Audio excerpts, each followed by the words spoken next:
Grand Rapids, Michigan. For the first time ever, this city will see an arena football playoff game, and the Rampage fans are ready. For the last few hours, they've been enjoying a street party outside of Van Andel Arena. Inside, the Rampage players are preparing for the battle in a different way. Their unexpected success in the regular season, now just a fond memory. A mere 4 years after joining the Arena Football League, the Grand Rapids Rampage have grown up quickly in 2001. Coach Michael Trigg's team has been on an actual rampage, an 11-3 record, the best in the AFL.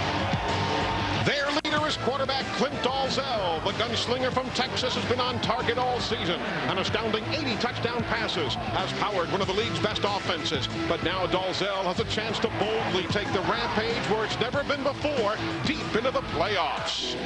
But in the way stand the Chicago Rush, just an expansion team? Ask defending champion Orlando. Last week, the Rush took the Predators' ball time and time again and then sent them home out of the playoffs. The leader is Damian Porter. Some Rush fans tend to overlook this Iron Man. They shouldn't. Porter is dangerous on offense, downright deadly on defense, and there's no better way to grab the spotlight than knocking off the best in the league. The Rush and the Rampage, a little R&R in Grand Rapids, but only one will survive for another week. And that's the bottom line.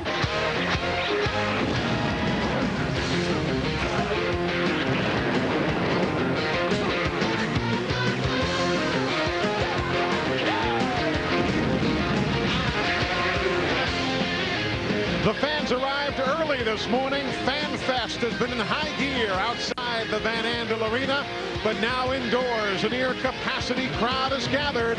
It is the last game in the quarterfinal round of the Arena Football League playoffs. The expansion Chicago Rush and the hometown team, the Grand Rapids Rampage. Hi, everybody. Welcome to Grand Rapids, Michigan. Hope you're having a great day here on TNN Sports. Eli Gold with 9-year NFL veteran John Yurkovich. You know, Grand Rapids is 11-3. They are the #1 seed in the Arena Football League. But you may not know that 7 times in their 11 wins, they've had to come from behind to pull off the victory. And 4 times they found themselves trailing in the 4th quarter, having to come back to grab the win. Then you take a look at their margin of victory. In 11 wins, they are averaging only 1.7 points a ball game more than the opponents. Yurko, that's not much. You wonder how often they can keep pulling off these late game comebacks. Hopefully one more time. The big knock against the Rampage, they played down to the competition level of their opponents. Tackle Corey Mayfield says, hey, that's helped build our character, and it's made us a tough team. And that toughness, he says, should be able to help them eke out a win today. Then you've got the Chicago Rush. Yes, they are an expansion team, but you talk to their head coach, Mike Hohensee, and he will tell you that getting this deep into the playoffs has not been because of dumb luck. Well, basically, you know, I've heard all this talk about Grand Rapids being the team of destiny, and I just kind of broke our team down and let them know that, you know, they've been 4 years into this thing. I think we're the team of destiny. You know, Yurko, you take a look at it. This team kind of reminds me of the 2nd year that you played in the NFL's Jacksonville Jaguar organization. The 96 Jaguars, they snuck into the playoffs. They were a 6 seed. They went out and they beat Buffalo in Buffalo. They beat Denver in Denver before succumbing to the New England Patriots in the AFC title game. The Chicago Rush, very similar. They sneak into the playoffs as the 11th seed, upset Orlando in the biggest upset of the playoffs. They're looking for another big upset this week, Eli. But Grand Rapids is ready. Their head coach is Michael Trigg. He knows what playoff football is all about. He's downstairs with Jill Arrington. Jill? Thanks, Eli. Now, Coach Trigg, you're going up against a team today who beat the defending champions twice in a row. They're not playing like an expansion team right now. No, they really aren't. Mike Hohensee has done a tremendous job, arguably the coach of the year in arena football. He went out and got some good veterans in the free agent market, and I'll tell you what, it's tough to beat a team 3 times that's well coached. That's right. Well, you're playing at home. You're in a good position, but you've never won a playoff game. Your quarterback's never won a playoff game. Neither has this franchise. So what would a win mean to you today? Well, something's got to give some way, one way or another. We're excited. We feel like this is the first time we've had a team that can match up across the board talent with everyone in the league, and offense is playing great. If our defense can show up, we got a chance. All right, Coach. Well, good luck with that. Thank you very much. Thanks for joining us. Well, when we come back, we're going to take a look. Round 2 of the 2001 playoffs is almost over. Did the top seeds advance, or did they fall in upset? We'll talk about next weekend's semifinal matchup when we come back. Chicago's defensive specialist Cedric Walker needs to play big today to shut down Clint Dalzell and the Rampage. Stay tuned.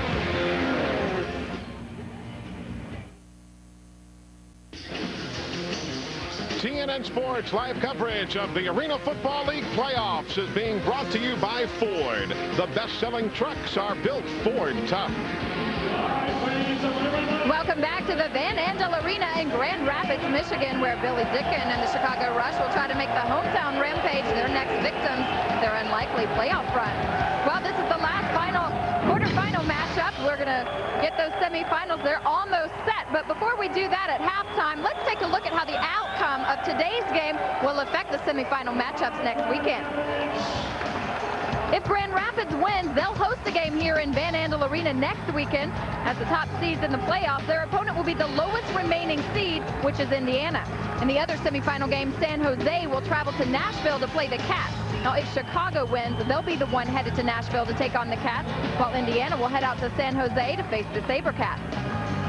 The first semifinal will be next Saturday at 1:30 on ABC, then on Sunday at 3. The other Arena Bowl contender will be determined on ESPN2. So, guys, let's head back up to you and get this game started. All right, Jill, thanks. And here we go from Van Andel Arena. Chicago is in the white. And Grand Rapids and their return man, Michael Baker, will be in the orange. Peter Alezovic handles kickoff chores for the expansion rush. And we are underway on TNN Sports.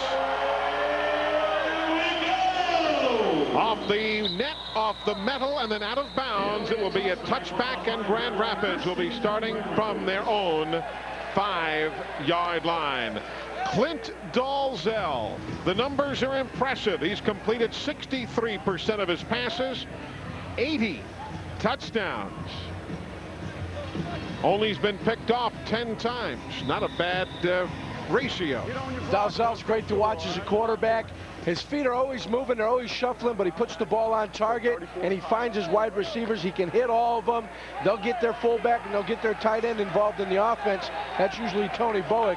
We've seen him make some great catches and scampered on the sidelines. Baker, Odoms, and Shaw are the wide receivers, but on the opening play they try a handoff. Chris Avery, he's going to rumble, and he's down inside the 10 to the 9-yard line. The second-year veteran of Clark College in Atlanta, 35 yards before Damian Porter and Derek Stingley catch him. How's that for a surprise right off the start? They scouted film. They had all week to scout film. They noticed defensive ends for the Chicago Rush get upfield. Here Avery gets the fullback dive. He had blockers down. And just take a look at the hole that opens up. Clayson goes upfield and doesn't get him, and Avery scampers down the sidelines for big yardage early in the game. Look at the number of yards all year. 42. That was a 35-yard run right there. Dalzell to throw with a flag down. Clint throws it up into the stands for the first souvenir of the afternoon. But we will hear from that man, referee Tom McCabe, as to exactly what transpired. It looked like a linebacker was out of the box, but also at the same time Dalzell had begun to roll out, which could allow the linebacker to go outside that assigned area. And that's, I'm sure, what the officials are talking about right now. There are multiple fouls on the play. We have holding against the offense, illegal defense on the defense, and holding on the defense. The penalties will offset. We'll replay first down. That takes care of about a whole quarter's worth of flags right there. Taking a look at the Grand Rapids starters, Chris Ryan, the man who we are seeing, or at least Chris from Clark College right there, comes up with the big rush much of the year. And there you see Tony Bowick, 3 years of the Atlanta Falcons, then his stint in the AFL. There's a deflect and the slide to about the 3. Dale Koshelski getting a piece of that one. The Chicago defense. Vernell Hankton, 20 tackles this year. He was acquired in the expansion draft from Oklahoma after last season. And of course, Cedric Walker with Porter and Stingley. That's a potent defensive secondary. Walker, the defensive specialist who came over after stints in Indiana and, of course, with Cecil Doggett in Arizona. Quick release. And there's Baker inside the 9 to the 8-yard line. Cedric Walker coming in and putting a pop. Big physical player, Cedric Walker, putting a pop on Michael Baker. The Chicago Rush defense really depended upon Cedric Walker. He's had 22 tackles in the last 2 games. In the 2 games he's been with the Chicago Rush, it's his physical style of play and his leadership that has led the Chicago Rush to the last 2 victories, both against Orlando. And you see the 3rd down conversions for Grand Rapids. They bump him at the line of scrimmage, and it's thrown away towards Demo Odoms. Terrell Shaw got bumped at the line of scrimmage, something that we saw Chicago do against Sia Burley of Orlando a weekend ago. And it's Cedric Walker and Daryl Stingley. They're going to trade that job. There they are, bumping them on the line of scrimmage, disrupting the timing pattern for Dalzell and the Grand Rapids Rampage. And they're going to have different players doing it. And they start out with that zone concept. Eventually they have to go man-to-man. Right now, what's disturbing me, if you're the Chicago Rush, Dalzell is sitting back there, and he's got plenty of time. A 24-yard attempt is no good by Brian Goins, and it's a live football for that gentleman to play in the 2nd row with a flag on the play. We'll wait and see whether they get Demo Odoms on an interference call of sorts. He didn't give anybody a chance from Chicago to field the miss. Kick interference contact on the kicking team. There'll be a 10-yard penalty from the spot of the foul, 1st down. And that's indeed what Tom McCabe and his crew will call. So after that big rumble by Grand Rapids, Chicago stiffens, and the Rush have the ball when we come back. We are back. No, it's not indigestion. They are very, very avid fans of the Grand Rapids Rampage. Here at Van Andel Arena, Chicago, after their defense held, goes to work from their own 15-yard line. Billy Dickin at quarterback. Has time, looks long. Joe Douglas again. Touchdown. 35 yards to Joe Douglas. He beats Raphael Ball, who had just been acquired from the Milwaukee Mustangs. Joe Douglas from Billy Dickin. And folks, if you're not familiar with the history of this series, this, as Yogi Berra would say, is deja vu all over again. Because Joe Douglas now has 16 catches for 6 touchdowns in 2 games and 1 play of a third against Grand Rapids. Peter Elezovic out of the hold of Carey and the extra point. And very quickly, Chicago takes the advantage on a 35-yard strike. From the end zone, you can see the time Billy Dickin has. They run a complimentary route where they're sending Joe Douglas deep on the post. You see him get by Raphael Ball in the check he had on the line of scrimmage. The ball a tad bit underthrown, but Douglas concentrating, and Ball cannot make up the ground. Billy Dickin celebrating on the early touchdown toss. Looked like that play was going nowhere when it started to set up, but Billy Dickin had all day to sit and wait on Joe Douglas and the route to develop. Koscielski fell down at the line of scrimmage, and Damian Porter was crossing on the deep end. But Joe Douglas, who's been a Rampage killer all year, has come back and scored the first touchdown in today's game. So Joe Douglas, who is the Rush's leading receiver, has been hugely successful against Grand Rapids. 3 games now, 16 catches, 6 TDs. He had 4 touchdowns in the first meeting back in May. He even had a spectacular one-handed catch in that ball game. On the kick, Elezovic boots it out of bounds, and that's going to bring the football out to the 20-yard line for Grand Rapids to go to work. Peter Elezovic, mixed emotions up here for those folks, because Elezovic is playing for the opponent but he used to kick for the University of Michigan. Of course, up here in Grand Rapids, a lot of Wolverine fans. But that is the single biggest penalty that you can have assessed in the Arena Football League. Either a kick off the scoreboard, or in this case, a kick out of bounds.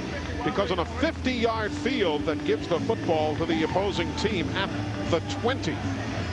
It's a rule similar to the outdoor games rule, where it's 30 yards from the point of kick.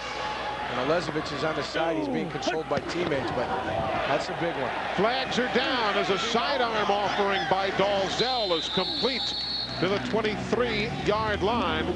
Looked like Cedric Walker is going to be the guilty party for Chicago.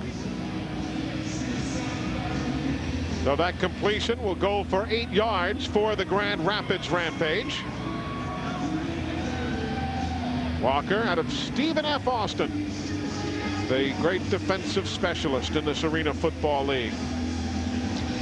If it is against the Chicago Rush, if I'm the Rampage, I take the penalty and set up a 1st and 5 situation as opposed to a 2nd and 3. Really? At the top of the field, they had the Rampage had 2 wide receivers set up. Caused Walker some confusion. On the defense, number 10, 5-yard penalty, still 1st down. They're going to call it on Kelvin Hunter as opposed to Cedric Walker.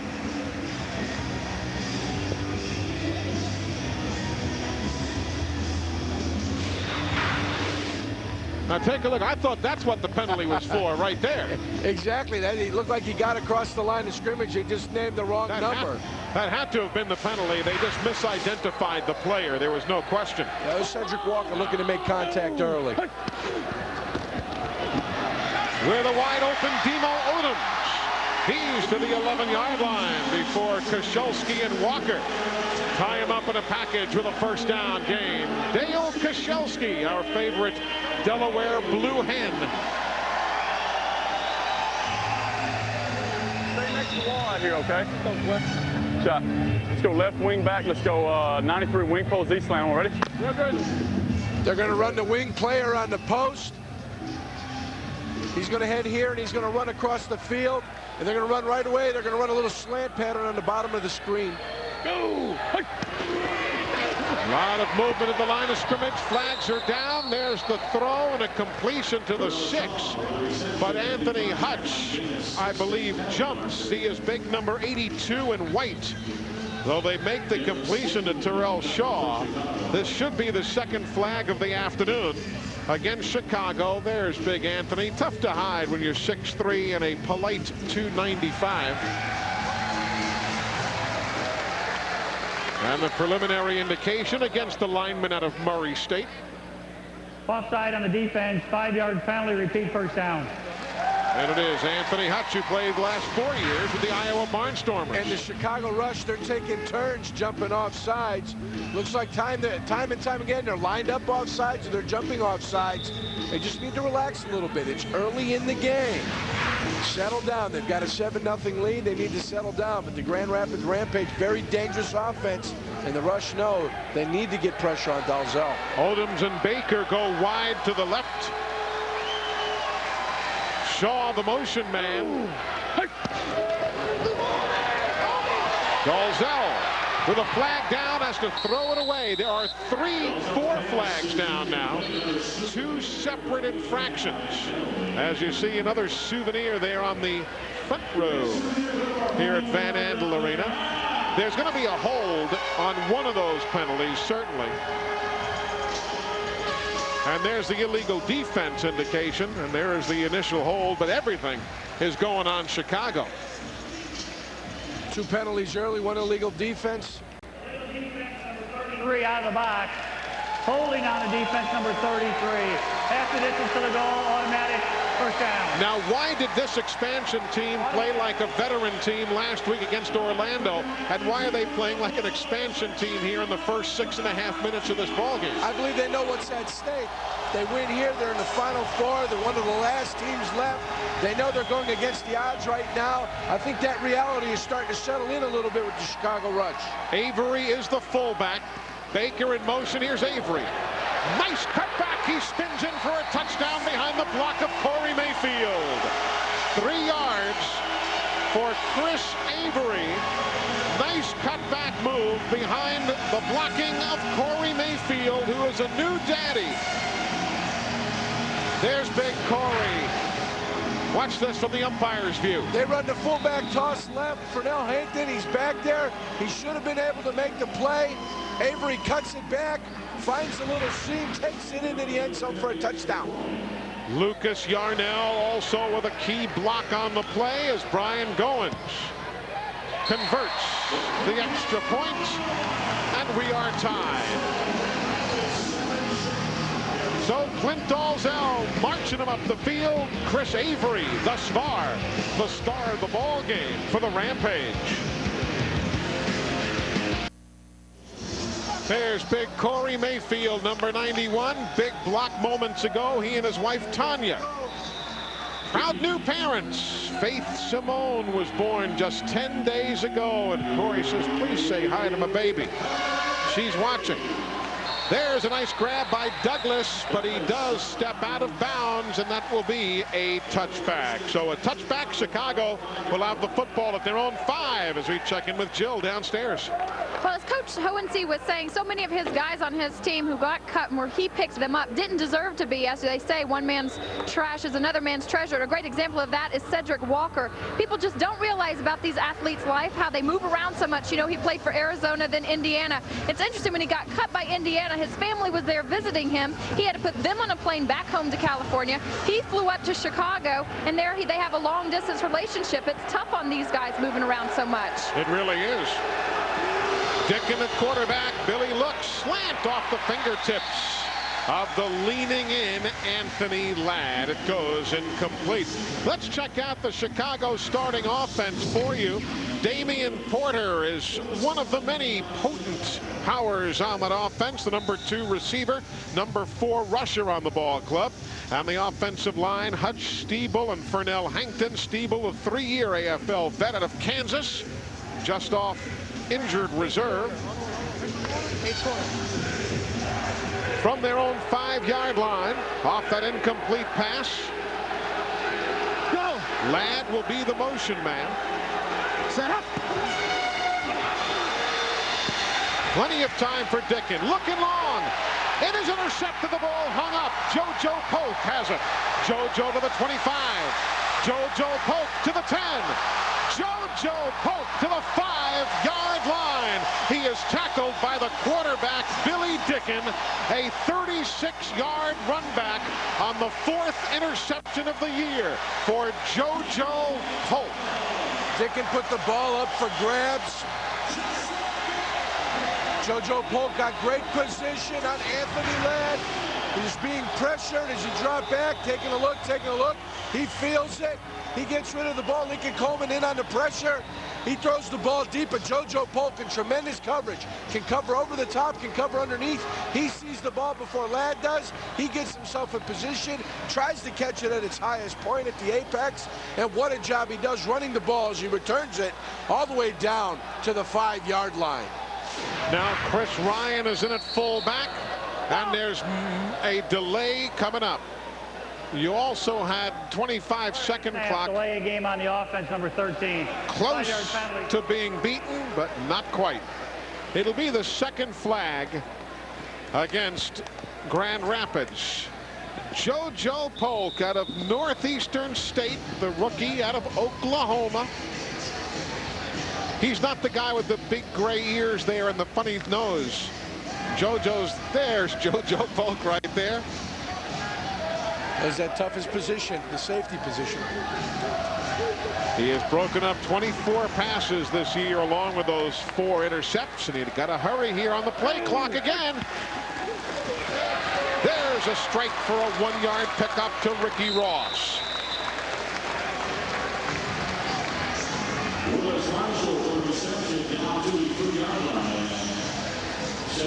Clint Dalzell taking all sorts of time. Get his big ass in there. Yeah, I got to play.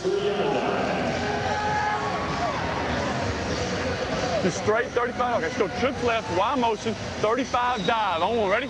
Remember that Dalzell calls most of his own plays. They're going to run the dive to the left side, right up the gut, right here. Chris Ryan is the fullback. There's the give.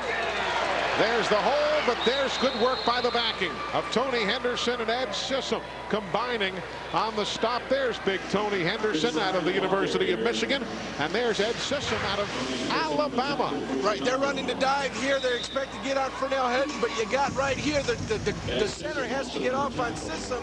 He never does. And there he is sitting right in the hole getting ready to block. I mean, to tackle Chris Ryan. They never had the communication with the offensive line to pick up Ed Sissom that he's got to be accounted for.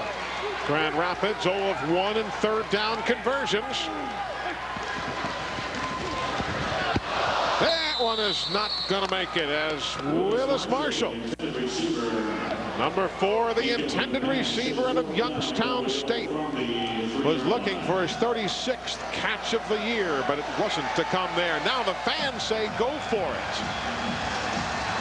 I don't like that route near the line of scrimmage. Get your receivers into the end zone. Don't get them the ball at the 2-yard line or the 1-yard line. Expect them to get in, especially when they're moving laterally to the goal line. This is a 4th and goal, as you see, from the 3. This year, Grand Rapids, 54% of efficiency. Play clock to 2. 1. The give. Big guy to the goal line. Ryan gets in. Touchdown. 2 yards for big Chris Ryan. And I'm telling you, folks, so far the damage is being done on the ground by Grand Rapids. The Rampage known for their offensive passing. Here's a view from up camp. You can see how the center picks up Sissom that time. Not with a great block, but just enough to enable Chris Ryan to stretch the ball across the end line for a touchdown. Now Brian Goins out of Northwestern adding the extra point. So with 2:41 remaining in the opening quarter, the number 1 seed in the league trying to hold serve. The Rampage up by 7. There you see the numbers as we work the first quarter. Eli Gold, John Yurkovich, Jill Arrington, and the TNN sports team here at Van Andel Arena in Grand Rapids, and Joe Douglas to bring it out for the rush. And he's to the 15-yard line. Ricky Ross puts him down. But after that JoJo Polk interception, Jill, Chris Ryan runs it in, and Grand Rapids is up. Well, that's right. And you know, there's a remarkable story about JoJo Polk. As I told you last time we were here, he broke his neck last year when playing in the AF2. He jumped up, caught a ball, landed head first into the barriers. They didn't think he'd ever walk again, much less play football, but he was determined. He went through therapy and rehab in 5 weeks. He came out with a full recovery. He is truly remarkable, a very determined athlete. JoJo Polk, a great story. He was all conference in college, the all Lone Star Conference when he played for Northeastern State. Dickin. Joe Douglas, I assume, was the intended receiver, but Joe was closer to Toledo than the football was in Grand Rapids. Well, miscommunication. Joe Douglas runs the out pattern. Billy Dickin think he's running the 9 pattern to fly down the sidelines. Miscommunication, 2nd down. You keep putting yourself in tougher situations, makes it hard on your ball club. Douglas out of the University of Montana. He was an All-America there. Also played at Oregon State. Koscielski in motion. Flags down. Here's Koscielski, but the play is dead.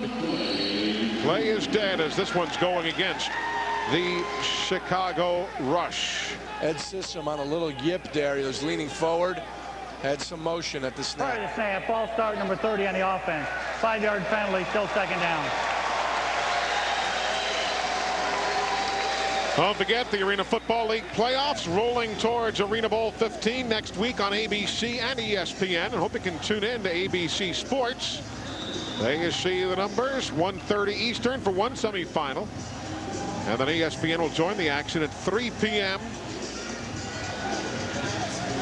coming up on Sunday.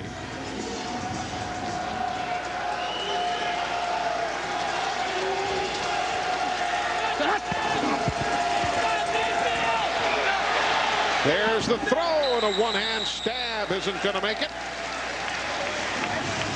Dale Koszelski, the intended receiver. Pressure by Bowick and Avery, forcing him out of the pocket, forcing him to scramble. Koszelski was open the minute he cut across the middle. But Billy Dicken can't find him when he's got two defenders rushing him in the face.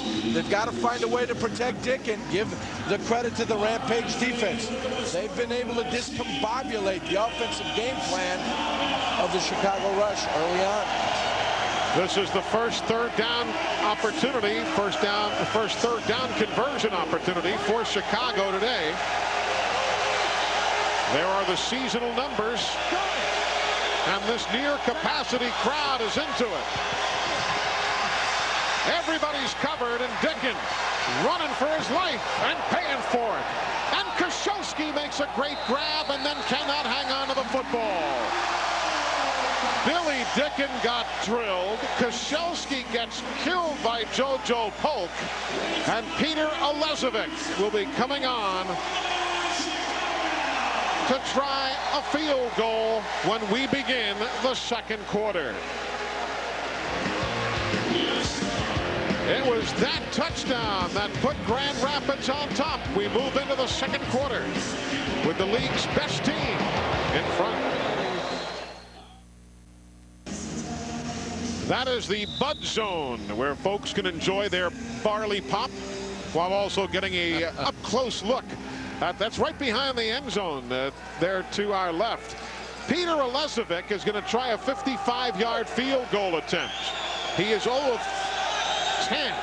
0 of 10 from this distance this year. Now 0 of 11.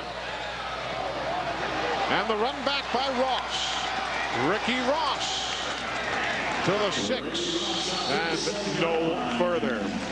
Well, I'll tell you something. Billy Dicken started off for Chicago with that 35-yard touchdown pass to Joe Douglas, and Yurko since then 0 of 5. He has completed nothing for Chicago since that very first pass. 0 and 5, and the pressure coming from the Grand Rapids Rampage defense has been unrelenting. Tony Bowick, Yarnell, Chris Ryan, Chris Avery. These guys have been all over him. He hasn't. Billy Dicken has not had time to sit back and look for his wide receivers. He's been pressured. Henceforth, with the pressure came the interception. They're going to keep running it until Chicago shows that they can stop it. That was Lincoln Coleman, one of the guys in this league who has a Super Bowl ring, Super Bowl 28, when the Cowboys beat the Buffalo Bills. Corey Mayfield right here gets the big block on Hutch. He swings him out. Hutch can't be concerned with getting outside and getting containment. He's got to worry about playing Corey Mayfield. He creates the big hole in the big gap. Lincoln Coleman takes advantage for a 7-yard gain. And look at those numbers. Grand Rapids on the year averaging 19 yards a game on the ground. Today they're living by the rush. There's a completion, but Ross steps out of bounds. So they'll say no, he never did have it, and was out of bounds from the get-go despite the protests of Clint Dalzell. So it is an incomplete pass to Ricky Ross. Dalzell thought that Ross made the grab, then stepped out as he pivoted. Dalzell not happy. He's going over to argue with the officials, say he caught it, then he stepped out of bounds. But if you step on the sideline, you're automatically out of bounds. The dasher boards within the field of play are inbounds. In the end zones, the dasher boards are out of bounds. Dalzell fires and a completion to Ross across the 20 to the 21-yard line. Ricky Ross out of Missouri, who was the number 3 receiver, and Willis Marshall did the crisscross move. And Dalzell had a couple of choices to make right there. You know, Dalzell, for all he's done in this league, has played only one playoff game before today. That was Houston's 50-36 loss in the first round at Arizona back in 1998. This is only the second playoff game of Dalzell's career, from Milwaukee to Texas to Houston to Grand Rapids. Everybody's covered. And Clint We'll just give that one to the fans. You know, Clint Dalzell, who really has endured to become one of the best quarterbacks in Arena Football League history. He's endured a number of hits. Remember when he was playing for Texas Terror? They went on to become the Houston Thunder Bears, and also here in the Rampage. He's the only quarterback in league history to throw for more than 400 yards in a game 3 times. And he is looking for his first playoff win today, though he's already got a great spot in league history. He's also a quarterback who likes to call his own plays. He'll get the feel from the game. He'll talk to the coaches just for advice, but he's the general out there. From the 20, over the shoulder. Willis Marshall, touchdown! 29 yards for Grand Rapids, beating Derek Stingley, who had him covered well. Marshall just made a spectacular catch and was the only man who could have reached the football. I think the Rush are out thinking themselves a little bit, getting a little too fancy. They tried a little combination coverage to confuse Dalzell. But Dalzell gets the ball up and out with Stingley in coverage. Willis Marshall with the great diving catch into the end zone. And Chicago needs to play a little bit more basic defense to give themselves a chance. Brian Goins to add the gimme. And now it is a 21-7 lead for Grand Rapids. This year, Grand Rapids has already beaten Chicago twice. Today, they go for the hat trick. Yeah, he buzzed it. They played off over here. They've been playing Rhino where he stays up, and I got 2-on-1 over here. They play back. There on the sidelines. So Dalzell's talking about the type of coverage he's seeing, communicating it with his wide receivers. They're making sure they're on the same page, so they know if they're going to come over the top, they're going with the short pattern or the deep pattern. That time they went with the deep pattern and the touchdown to Willis Marshall. Off Joe Douglas's hands, and he'll try to run it out. Oh, what a block by Hutch.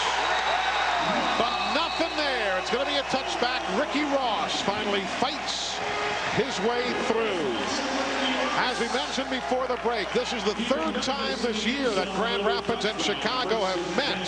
The first game was settled on Brian Goins' field goal at the final horn. The second meeting, though, was nolo contendere, no contest. When the Rampage have their offense hitting on all cylinders, not many teams can stop them. And in that second contest where Grand Rapids won 7-58, their offense certainly looked impressive. How tough to beat a team 3 times in 1 year? Almost impossible. You figure you'd have to slip up someplace. But the Rampage, it can be done. You've seen Tennessee Titans do it to the Jacksonville Jaguars. Yeah. And those are 2 pretty good teams. And the Rampage Rush also 2 good teams. The Rampage, they have the talent to get it done. Corey Mayfield deflected that pass. Bottom line is, though, they are all over Billy Dicken. After he completed that first pass to Douglas, he's now 0 of 6 since then.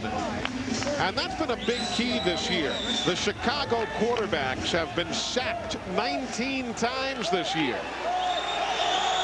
And though they have not sacked Dicken today, maybe they got to go to a screen pass here to earn some time. There's another knockdown by Mayfield. And Corey's going to do a little shaking and baking. Dicken's a little frustrated.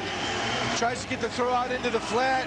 I say the best you can do is roll him out a little bit, give him a little bit of room, give him some confidence. Maybe here's Corey Mayfield right here on the perimeter. Dicken's going to drop back. He's looking. Oh, Corey Mayfield comes up the middle. The big Brahma bull coming up the middle with the bull rush. Sees Dicken going to the throw, raises the hand and gets the deflection. All right, Rod Manuel was the other fellow there, number 97, alongside Mayfield, but it was indeed Corey who made the deflect. There's big Rod Manuel, the rookie out of Oklahoma. Here's an offside on Chicago. Joe Douglas was so far ahead of the play as the motion man. But Fernell Hankton also made a move. So one of 2 Chicago Rush players will be guilty here. Let's find out who. false start number 87 on the offense. They'll call Hankton before even Joe Douglas. Hankton got a little bit yippy out on the right tackle position, trying to drop back for protection. Moved just a little bit while Douglas is in motion. Yeah, you can't have two guys in motion. That works in the Canadian Football League, but not here in the Arena Football League. It's not the same club we saw last week in Orlando. Chicago Rush, they were the poised team. They're the ones that let the Orlando Predators self-destruct. Here we see the Chicago Rush self-destructing today. Dicken throws. Nice grab that time by Joe Douglas. It'll be enough for a first down as Raphael Ball will make the stop. Douglas kind of got doubled under that time, too. He's okay, but it was scary there for a second. Joe Douglas was looking to peel back and gain more yardage. Here Billy Dicken drops back. The protection is decent. They're not getting good communication on the line. Douglas creates a little room by pushing off on Raphael Bell. Comes down with the ball, but he was looking for more yardage. He's looking to make the catch and go downfield. But he got his feet swept out from under him by Raphael Ball. Only the second reception of the day for Douglas and only the second completion for Dicken. There's the third one now as Koscielski makes the grab at the 22-23 yard line. JoJo Polk stops, and now a little pushing and shoving behind the play. And a flag flies as Lucas Yarnell and Fernell Hankton get together. Coach Hohensee needs to pull Fernell Hankton out of the game and settle him down, get another tackle in here. Yeah, the former LSU Tigers kind of lost his cool. Personal foul, unnecessary roughness, number 87. Yep. 10 yards from the end of the run, second down. It'll be the sixth flag against Chicago. And Mike Hohensee says we don't need that. Instead of 2nd and 3, you put your club in a 2nd and 13 situation. It's tough enough you're down 21-7. You've got to stay disciplined, especially when you're the underdog. You've got to play a near-perfect ball game. So far, Chicago hasn't played that near-perfect ball game. And if you folks recognize the Hankton name, his cousin Carl, same guy who played with the Eagles in the late 90s and with Carolina Panthers in the 2000 season, Carl Hankton. Billy Dicken. Douglas at midfield. He shirks Raphael Ball and finally gets a few extra yards before he's put down by a combination of players. They're asking Billy Dicken to make the tough throws. Joe Douglas will be coming from the right side across the field. He's got to squeeze it in between Raphael Ball and JoJo Polk. He makes the great throw and gets it done. But there seems to me there's some offensive patterns that they have that can make those throws easier for Billy Dicken, but he answers the bell there. There's Joe Douglas shaking off tacklers, looking to make the lateral. And there's JoJo Polk. Got shaken up there. We've seen JoJo Polk get shaken up a couple of times. Yeah, something with the checking, as you can clearly see, his right eye. JoJo again, the fellow that Jill talked to you about earlier. Fellow who was severely injured last year. See if we can pick up exactly what happened. 19 in orange. It's JoJo after the first miss. He comes by. He's squaring up on him. Throws the head in there. And anytime you throw the head and you lead the head on a tackle like that, there's a risk of an injury. They've got the old lights going in the eyes. It leads me to believe that he might have got his bell rung a little bit. They might be asking him some questions. JoJo, do you know where you are? Might have some strange answers. Hey, folks, we are back on TNN next Friday night, and we're going to be handing out some hardware. The Arena Cup 2001, the championship game for the AF2. The Richmond Speed winners last night in overtime against the Tennessee Valley Vipers, against the defending champion Quad City Steamwheelers, who had a win last night over Carolina 35-16. We will be at the Mark in Quad Cities next Friday night, 8 Eastern, 7 local time, 5 on the West Coast, to crown the AF2 champion right here.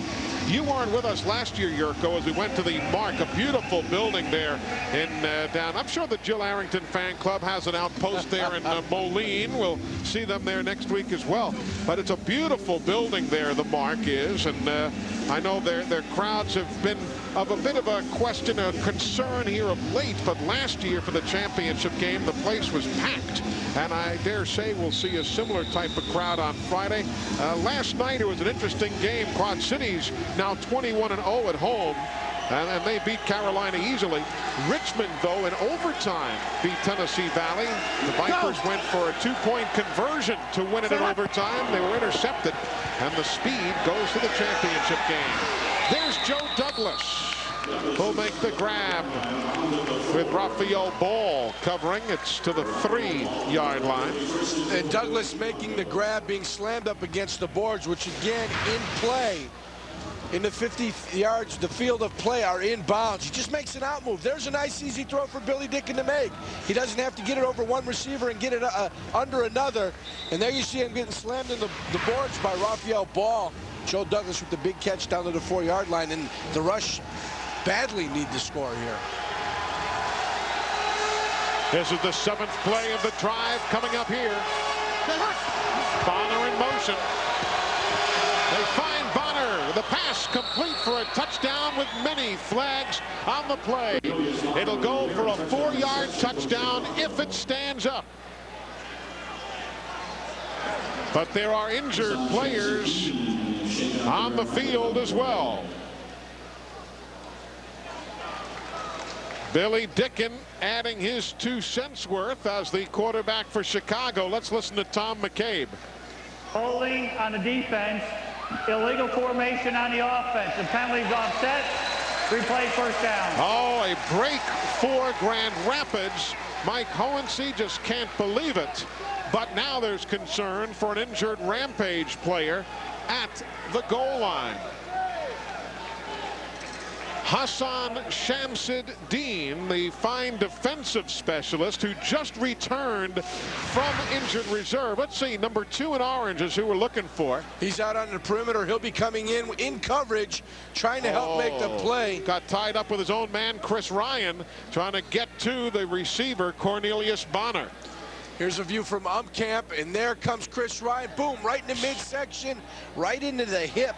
He might have hit him with hip to hip right there on the iliac crest and caused him to get a hip pointer, Eli. The iliac crest. Iliac crest. You sound like you've had too many surgeries over the years. Oh, too many times spent into training rooms across the NFL. Now, the guy who's down there, Shamsuddin, is 5'9", 183. There's JoJo Polk still recovering from the hit he took moments ago. And Dean collided with a guy who is 6'2", 300 pounds, Chris Ryan. So you know who's going to win that exchange.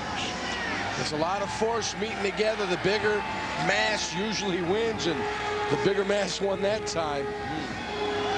He's bouncing up. Shamsuddin, his 3rd season in the league. A 3-year starter at North Carolina State. He was one of the Wolfpack when he played at Carter Finley Stadium in Raleigh, North Carolina. Played in the XFL down in Orlando this past season. And he's wondering if he has to come out of the ball game or not. Coach Trigg. There is a timeout now being assessed to Grand Rapids. The decision there being, if you take a timeout, again, if you're new to the league, if you take a timeout, the player can remain in the ball game. If you don't take a timeout, the injured player must come out, and he's done for the remainder of the quarter. So in this instance, fairly late, as you see in this half, with a fairly comfortable lead for the moment, Michael Trigg says, let's burn a timeout and keep one of our best defensive backs in the ball game.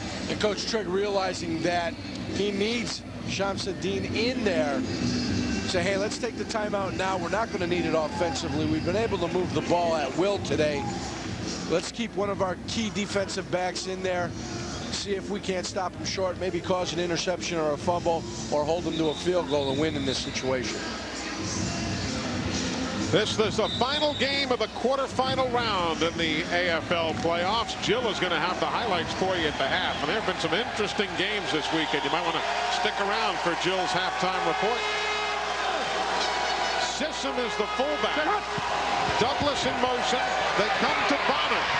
And he gets bumped and put down at the 1. Great effort, particularly by Ryan coming across. He and Demo Odoms combining to keep Cornelius Bonner away. Joe Douglas is the man in motion. He gets an early pick. Doesn't get as much of Shamsuddin as he would like.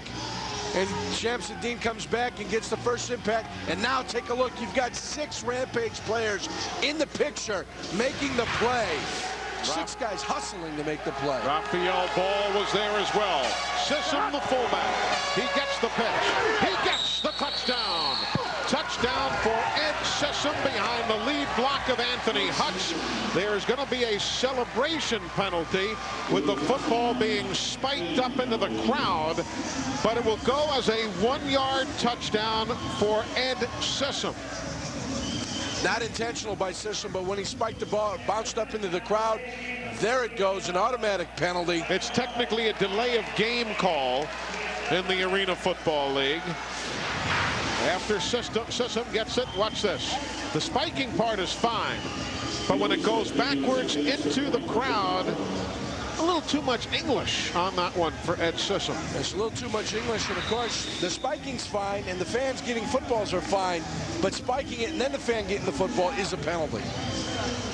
So Ed Sissom on the ground as he did last week against Orlando. And now Elezovic with a fairly lengthy 23-yard extra point attempt. But it's no problem for the ex-Michigan Wolverine. So a 1-yard touchdown draws the rush to within 7 as we near the end of half 1 in Grand Rapids. A near capacity crowd here at Van Andel Arena. Some looking kind of like that guy. Others look like Yurko. We all can't be perfect. Elizabeth's kick off the iron. Michael Baker's got it with a flag down. Another flag down across the field. There are 2 different infractions. One on the near side, one on the far side, although they could both be for that same 5-yard buffer penalty. We'll wait and see.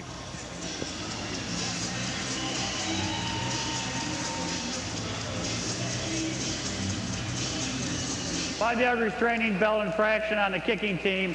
5 yards from the 5-yard line will be 1st and 10 from the 10. 7th flag on Chicago as we go down to Jill with a very special guest today. That's right. I'm here with the owner of the Grand Rapids Rampage, Dan DeVos. Now, you also owned the Grand Rapids Griffins, who last year had the best record in the league, and now the Rampage have the best record in the Arena League. So what's the secret? Well, we just have some very good people working hard all year long to make it happen.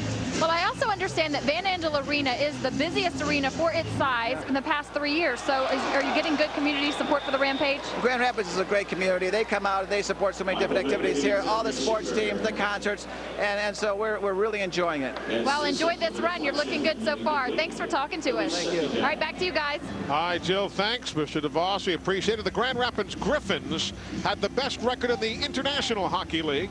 A couple of years ago, they were conference champs, and this past year, they had the best record. Now, with the IHL having gone away, the Griffins have joined the American Hockey League, and they'll be playing in the AHL with the likes of the Hershey Bears and the Rochester Americans this coming winter. Yeah, it's quite a testimony to this organization. They've built a couple of champions.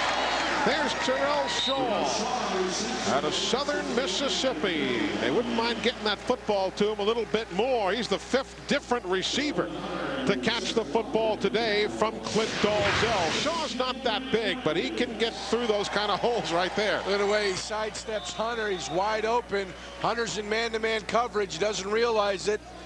Shaw doing a nice job, just making the catch, turning back in, trying to find more room. But the way he avoided that bump at the line of scrimmage, very elusive. Shaw's in motion. Dalzell with the flag down, throws. Oh, and a nice catch, and what a grab by Demo Odoms. But they're going to call 2 penalties here. There'll be a face mask at the point of the tackle, and there's likely to be an illegal defense by Chicago as well. I think they're going to get the rush on a couple of penalties here. With Demo Odoms, they did not grab his face mask, and they just kind of put out the clothesline. Yeah, they'll clothesline. On the play, we have an illegal defense, number 30 out of the box. We have a late hit, personal foul, number 24 on the defense. So they'll call the late hit or the personal foul as opposed to the face mask, but either way, you get the idea. Watch them both here. Call a personal foul. It wasn't late. It was just a personal foul. And you tell you, there's system right there. He's the guy with the illegal defense. He just bounces outside of the tackle. That's the illegal defense. There is the clothesline, though not much of a vicious clothesline. It takes Demo Odoms down, and you want to send the message where you don't want to be tackling above the neck and at the head position. What we didn't see on that play, Michael Baker running down the right sideline wide open with Cedric Walker 10 yards behind. The 9th flag against Chicago. They faked the give inside and tried the reverse to Terrell Shaw, but Fernell Hankton stayed right with that one all the way. Nobody was fooled. They faked the give to the fullback Avery, and then running the around reverse was Shaw. Fernell Hankton smells it out. There he is. He's not buying the offensive line's commitment to the run. He stays on the perimeter. Shaw has no place to go but down. Michael Trigg didn't like that one at all. See that guy on the bench for Grand Rapids kind of looked like George Costanza. And George Costanza, yes. There's a one-hopper. That guy on the bench. That's George Costanza. It does look like George It's Jason Costanza. Alexander has come to the game. That's Jeff Henderson, my former equipment guy at Eastern Illinois University. He was the 2000 Arena Football League Equipment Manager of the Year, and he wanted to say hello to his parents, Bob and Mary, back at home. So we got a chance to do that. You sure it's not George Costanza? Doesn't he? Like used to look like Radar O'Reilly, but he's added a little weight. Now he does look like Costanza. Well, he's been eating well in Ottumwa, Iowa, and now he's here in Grand Rapids. From the 8-yard line of Chicago, Dalzell throws, and nobody's up the middle. I think Terrell Shaw was the intended receiver, and he had double coverage on him and curled one way, and the pass went the other, as we have reached the 1-minute warning. Been a rapidly played first half, and not a ton of scoring. There have been a ton of penalties, though. We're back after this. One of our ace technicians, Wayne Nelson, hard at work there behind the cap. How did he get 2 first names with a non-alcoholic beverage? He got Wayne and Nelson. I mean, and there's some guys like Zamfir and Pele. They only got 1 name, and he's got 2 first names. That's where the problem lies. 22-yard field goal attempt is up and good. You remember Zamfir? He was the guy who played the pan flute. If you stay up like at 3 in the morning and you put the TV on and get all those records that they sell. Oh, yeah. Zamfir was one of those guys who played the pan flute. I remember that just a little bit. Yeah, I believe you were the guy who bought one of Zamfir's records. I'll tell you something. At this point, 24-14, I don't know what I expected today. This wasn't necessarily it. I expected more firepower. I don't know what. I think we're getting a tough time to grab a hold of this game the same way the players are. Yeah, a little bit more of an offensive show is what we've been expecting. But the Chicago Rush, they're hanging around with 56 seconds left. If they can punch in a touchdown, they can take this to 24-21, be within 3 going into halftime. This is a situation that the Grand Rapids Rampage did not want to find themselves in, only leading by 3 at halftime. They consider themselves the better team. Corey Mayfield considers them the better team, but they're just hanging around. The Rush is just sticking around, trying to make it close, and they can keep it close in the 4th quarter. They think they'll be able to pull this game out. You never know. Yurko lives up near the Chicago area. Yep. Works in Chicago during the week. And those folks are very excited. There's the Grand Rapids and Michael Trigg. We know they go with the onside kick and recover the football. They recover the football. It was the kicker, Brian Goins. That is the second time he has done that this year. That is the Michael Trigg we have come to know in this league. And Sisson's the first one on the ball, trying to make it happen. They're going to argue that Shamsuddin, the ball hit his leg before it went 10 yards. Here you see the kick again. It was mighty close. But the officials call it. Brian Goins comes in and he gets the recovery. Dalzell finds himself with the ball, 54 seconds left, trying to punch it in and extend their lead to 31 to 14. Boy, these are the kind of plays that can really turn a ball game around, particularly here late in a half. Everybody's covered. And there's a souvenir as they look for Ricky Ross. Not really a souvenir. That went up into the bench. They'll give that one back. Jill, we talked about the highlights. You got them all coming up at halftime? Absolutely. I'm going to give you the highlights from all the quarterfinal games from this weekend and tell you who's going to those semifinals. Also, this game is all about two-way players, and we're going to look at the candidates for Iron Man of the Year award. And, of course, you guys are going to give us the stats from the first half here in Grand Rapids. So wait for my halftime report. All right, Jill, that's coming up in just a short while. First, Jill's going to be with all of us this coming Friday in Moline, Illinois, the AF2 championship game, Arena Cup 2001. Quick dump to Willis Marshall. Now the Rampage does have 2 timeouts remaining as Derek Stingley makes that stop. The clock stops on the first down. Especially here and only here in the final minute of each half. And they set the ball and they'll start the clock back up again. 92, almost ready? Joe Polk had an interception earlier. I know. They converted Chicago, they're first. a TD. And now as you hear Chicago taking a timeout. And now you've got Goins recovering the onside kick, and they'll try to score on this one. So they're trying to take advantage of turnovers. Nothing like what Jill's going to show you from the Indiana game against Tampa earlier today. If you've not seen it, stick around. And they reinvented turnovers in that ball game. But here already Grand Rapids is taking advantage of one so far and potentially another. And again, remember, folks, Friday night we'll be handing out the hardware Arena Cup Championship game, AF2. That's the developmental league to the Arena Football League. The Richmond Speed heading to the Midwest to take on defending champion Quad City Steamwheelers. And those times are correct. That is 8 o'clock Eastern, 7 o'clock there in the Quad Cities. It'll be shown on a tape delay at 8 p.m. Pacific time on the West Coast. The champion of AF2 decided right here on TNN Sports Friday night. Each team with 2 timeouts remaining now as we near halftime. Dalzell finds Ross wide open. And Stingley finally runs him out of bounds at the 10-yard line. Nobody was near Ricky Ross that time. Dalzell's recognizing the coverage that the Chicago Rush is using. He's getting the ball to the open receiver. He's reading where the deep zone and the deep player is. Here he recognizes 3 steps right out to Ricky Ross, and Ricky Ross sees Stingley coming up, tries to get as much yards, and as you can see, he was never really out of bounds. He never stepped out of bounds. The official called him out of bounds, but just because you hit those dasher boards does not mean you're out of bounds. But the official called him out, but he never really stepped out on that play. Intercepted by Damian Porter. Intercepted by Porter, who now lateral forward, and that's going to drop the play dead. He tries a forward lateral to Cedric Walker. The intercept will count for Damian Porter, who ended the regular season with a record-tying 12 interceptions and then had himself a field day against Orlando 1 weekend ago. Miscommunication between Dalzell and his wide receivers. He's trying to hit Willis Marshall. An illegal forward pass will be assessed 5 yards from the spot of the foul.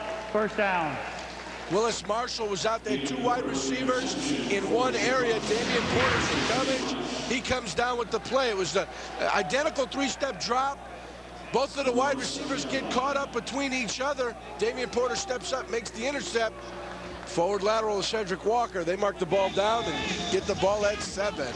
That's going to be 10 flags, though, against Chicago already this afternoon, but it will not negate that Porter interception. How huge was that?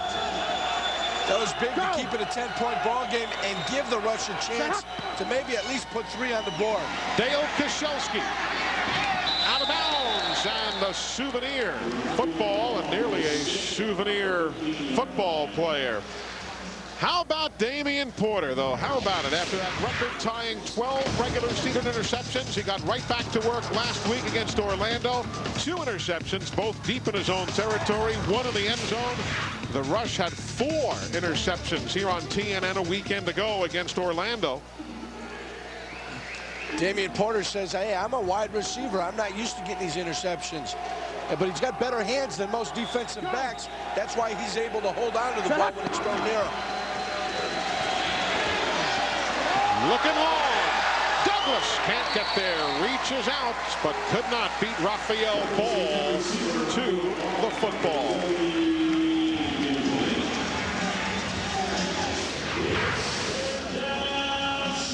Little incidental contact there. Yeah, Joe Douglas running down the field really hasn't beat Raphael Ball, so you can't throw a penalty flag on it. Some incidental contact, both players causing contact between each other. The Chicago Rush come up with a 3rd down and 2 situation. They have to get the 1st down if they want to get any more plays in this half. For 14 seconds, you've got enough time for 4 plays at least. Clock management. A premium here with Porter in motion. But he's covered. They come underneath with a flag on the play. Joe Douglas makes the grab. A lot of time being used up, though. Another flag, another flag. We have 3 flags for separate incidents. 2 of the flags are for the same infraction, and 1 is going to be for a hold back at around the original line of scrimmage. And what all of that is going to end up being is the play's likely going to come back, and you've only got 5 seconds left from the 14 you began with. Holding on the offense, number 82. Personal foul, face mask, number 1 on the defense. The penalties offset will replace 3rd down from the previous spot. So Anthony Hutch and Damian Porter, Anthony Hutch and Ricky Ross, the guilty parties. But you've now lost all but 5 seconds. Here's the holding by Big Hutch. The left side of the line, you can see he grabs the jersey right at the end, right in front of the official. He has to make the call. He does. There's your holding. Face mask comes a little bit later. You've got 5 seconds. There's your important look. Chicago takes a timeout. They have 1 remaining, but with 5 seconds left, you got time for 1 short pass, but you can't go all the way to the end zone. So I think Chicago's game plan will be to, hey, let's see if we can get another 10 to 15 yards on a little out route or a little stop route on the sideline, get our field goal kicker in, and see if we can't kick a field goal. Again, there's the timeout situation. It's just so risky, though, with 5 seconds, and especially Chicago has not been very quick in having their plays form up today. Everybody's been covered a lot of the times. Dicken has had to run. I don't know if they can afford to go with a short dink kind of play. Well, they're going to have to go for the end zone then, and then it's only a 1-play situation. They have to go for the end zone. There's no chance for the field goal. I have a feeling with 5 seconds left, the Grand Rapids Rampage are going to be playing for the deep pass. And when they're playing for the deep pass, that'll open up that underneath route. They'll be dropping most of their guys, only rushing 3. If there's a chance for you to protect Billy Dicken, it's on this type of play. They need to get yardage because Peter Olezevic's longest field goal of the year has been just 46 yards.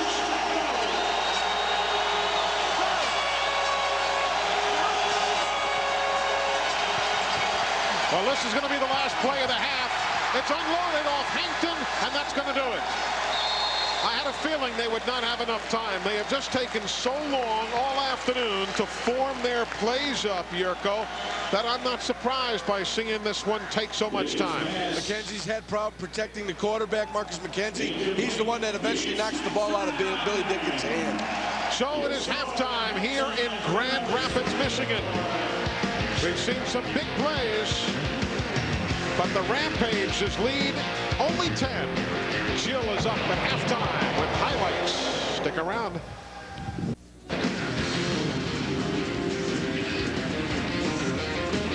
time of the final Arena Football quarterfinal of the 2001 season. And after 30 minutes of action, Grand Rapids leads Chicago by 10. Well, heading into their final quarterfinal matchup, Toronto and Nashville were the hottest teams in the league. Toronto had won 6 consecutive games and Nashville had won 4. But one of those teams' winning streaks had to come to an end as they faced each other on Friday night in Nashville. Nashville seemed to have the game under control thanks to 2 consecutive kickoff returns for touchdowns. This one a 46-yard return by fullback Travis Reed. The Cats led 31-14 early in the third quarter. But Toronto didn't give up. Late in the quarter, Kerry Brown fumbled in the end zone. But Charlie Davidson recovered for a phantom touchdown, erasing a 17-point deficit and tying the game at 38. There was 7 seconds left on the clock. Andy Kelly hooked up with Corey Fleming for the 3rd time that night, giving Nashville a 45-38 win. So the Cats advance to the semifinals for the 2nd consecutive season and will host either San Jose or Chicago next weekend.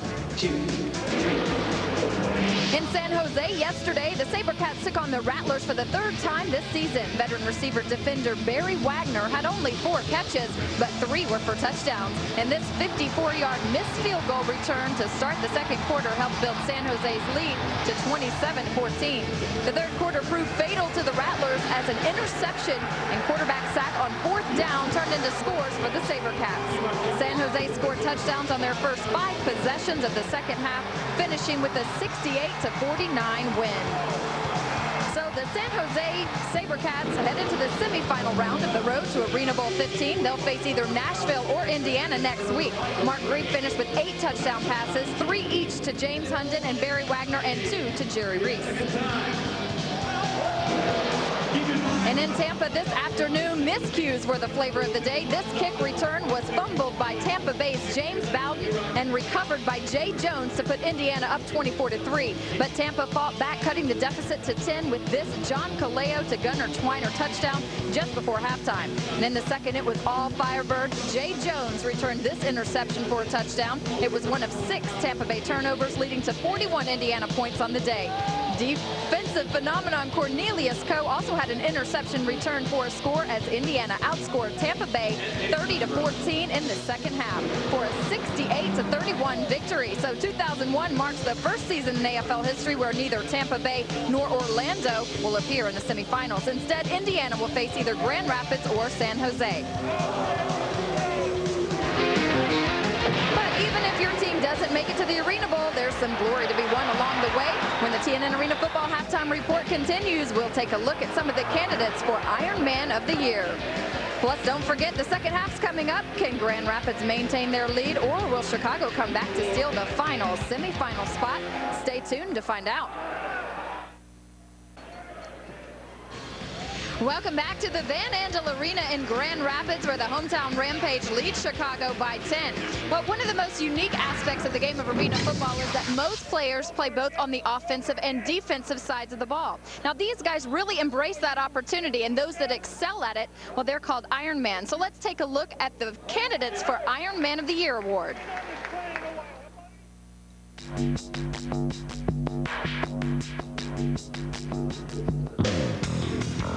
Heading the list for the 2001 AFL Iron Man of the Year is Damian Porter of the Chicago Rush. With arguably the finest hands among all AFL receivers, Porter finished the regular season second on his team with 53 receptions. His 18 touchdowns also ranked second on the team for the Rush. Equally skilled on the defensive side of the ball, this 4th-year ball hawk led the AFL in interceptions with 12. On his way to leading the first-year Chicago Rush to the 2001 playoffs. Next on our list is Greg Hopkins of the Indiana Firebirds. Despite playing alongside AFL legend Eddie Brown, Hopkins finished the year as one of the only 6 players to catch at least 100 passes this season. An integral part of the Firebird offense, Hopkins was second on the team with 19 touchdowns, while his 59 tackles helped assure the Firebirds of a spot in the postseason, as well as a shot at another championship ring for Hopkins.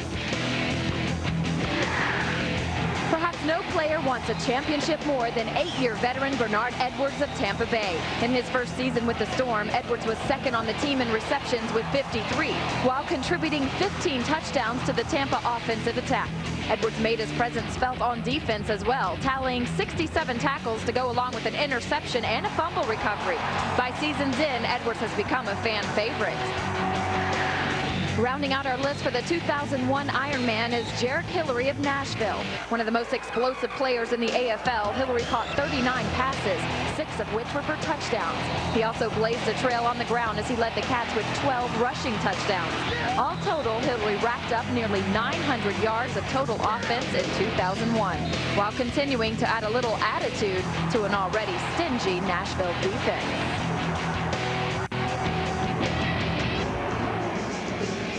When we come back, Eli and Yurko will recap all the action from the first half with highlights and stats. Grand Rapids is leading by 10. Stick around to see who goes to semifinals. Welcome back, everybody. Halftime about to wrap up. 24-14, the Rampage over the Chicago Rush. At the half, it was Coach Michael Trigg who allowed us into the Grand Rapids locker room to listen in as he talked to his troops. We're going to get better, and defensively, you got to just keep turning it on. Stay in your lanes on your assignment on the rushes, lineman. Dickon wants to run around and do some things, and they can hurt us if he gets loose and does whatever. Keep him in the pocket. He doesn't like setting up and having to throw the ball, and we're doing a good push part. Stay with your assignment, squeeze the thing down, and let's get a couple of more turnovers, and let's get this thing done. I'm happy with the effort by everybody. Let's get in here and get a break, and let's get it on. Very businesslike, those comments from Michael Trigg. Let's just get to work, guys. When you're up by 10 points, you can be very businesslike. The Chicago Rush, they're the ones worried right now that we're down by 10. We've only scored 14 points. How do we score more points? The Grand Rapids Rampage, they've been very efficient. They've gotten 2 turnovers. Right. One off the interception, one off the onside kickoff. So the advantage right now goes to the Grand Rapids Rampage. They're playing with a little bit more momentum than the Rush. Let me take the folks through the first half highlights, and we can catch ourselves up with all that's been going on. Joe Douglas was on the receiving end of that first throw by Billy Dickon, and it goes for a touchdown. But then going to the running game, Chris Avery powered in for Grand Rapids. There's the onside kick Yurko talked about. It was recovered by Grand Rapids, and they go on to post the 24-14 halftime lead.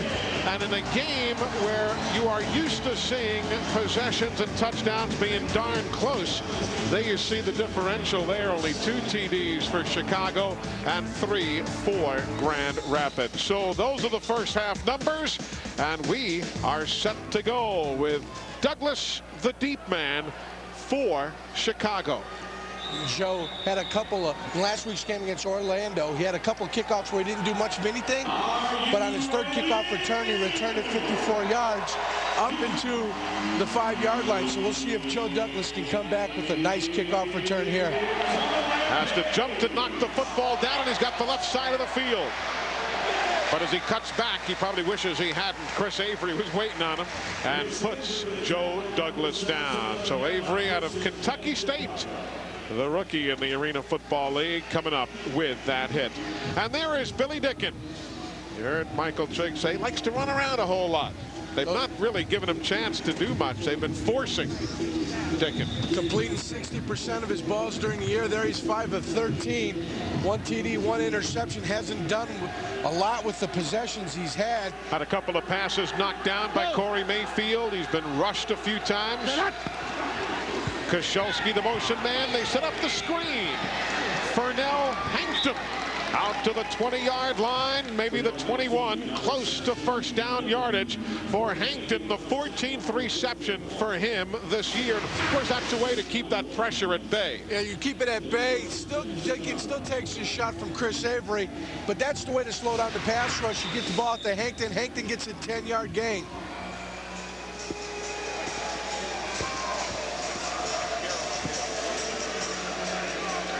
Billy Dickon calls the play, and here they come to work. See JoJo Polk going to the far side of the field.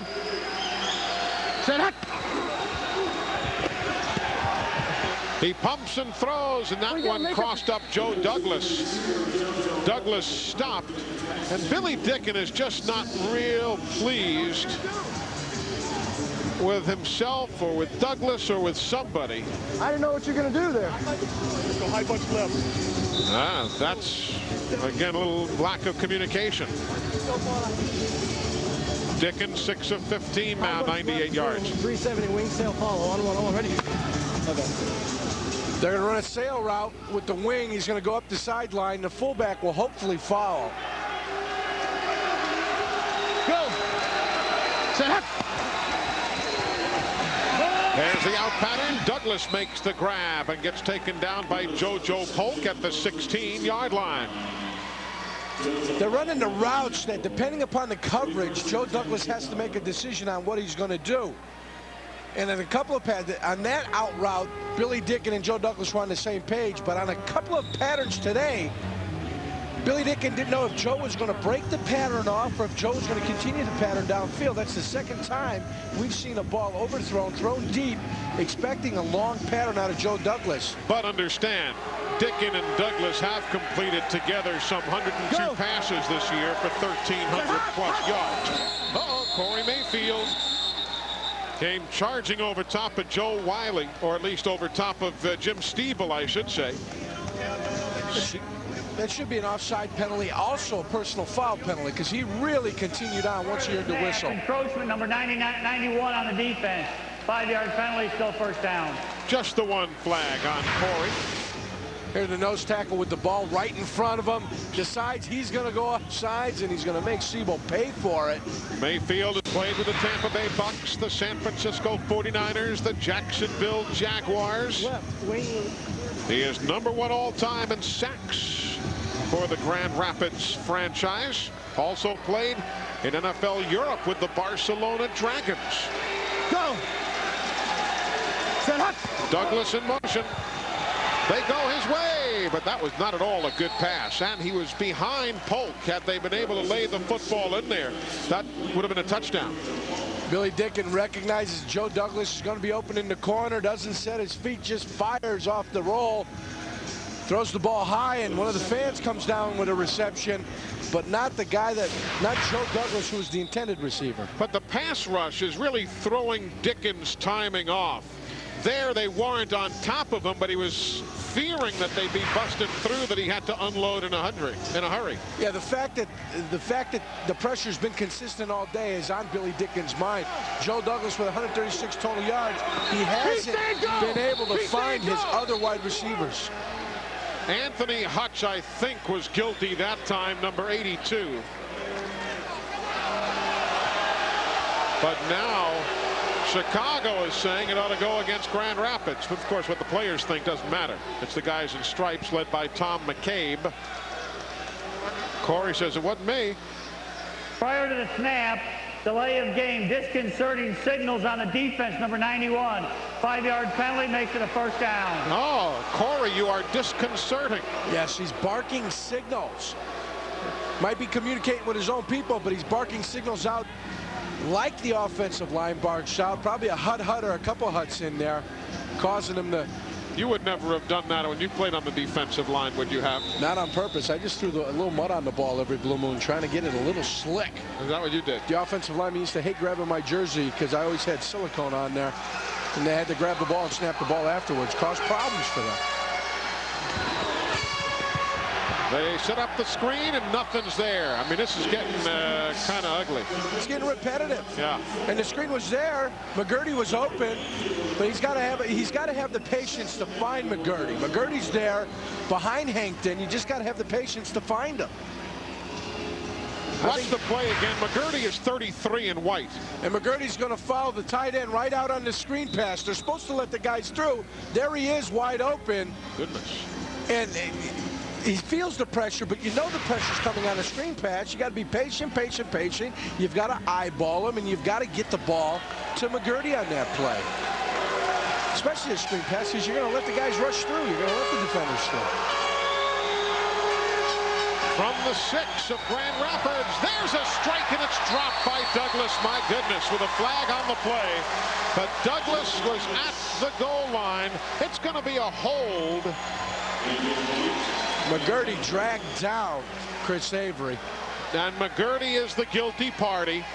So the hold, I guess. Holding on the offense, number 33. That penalty is declined. It's third down.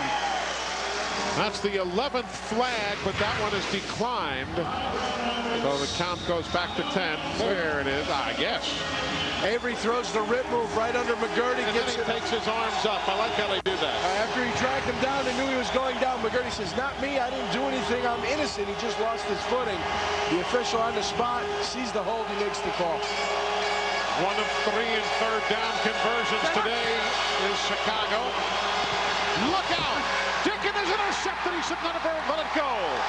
He should never have let the football go. He should have just taken the sack, and it's a turnover. Taking a sack, giving his team a chance to kick a field goal. He fires it up toward an open defender, but the interception made by Shamsin D. And watch Avery, 34 in orange, come charging through. Again, it's McGurty who needs to make the block. He misses the block on Avery. The ball goes up in midair. Dickon needs a little bit more protection than this. Throws the ball up. Shamsuddin comes over, makes the interception. And then Hutch just gets blown up with his helmet flying up all over the field. Blown up, I should say. And I guess that is Hutch down there in the midst of all that.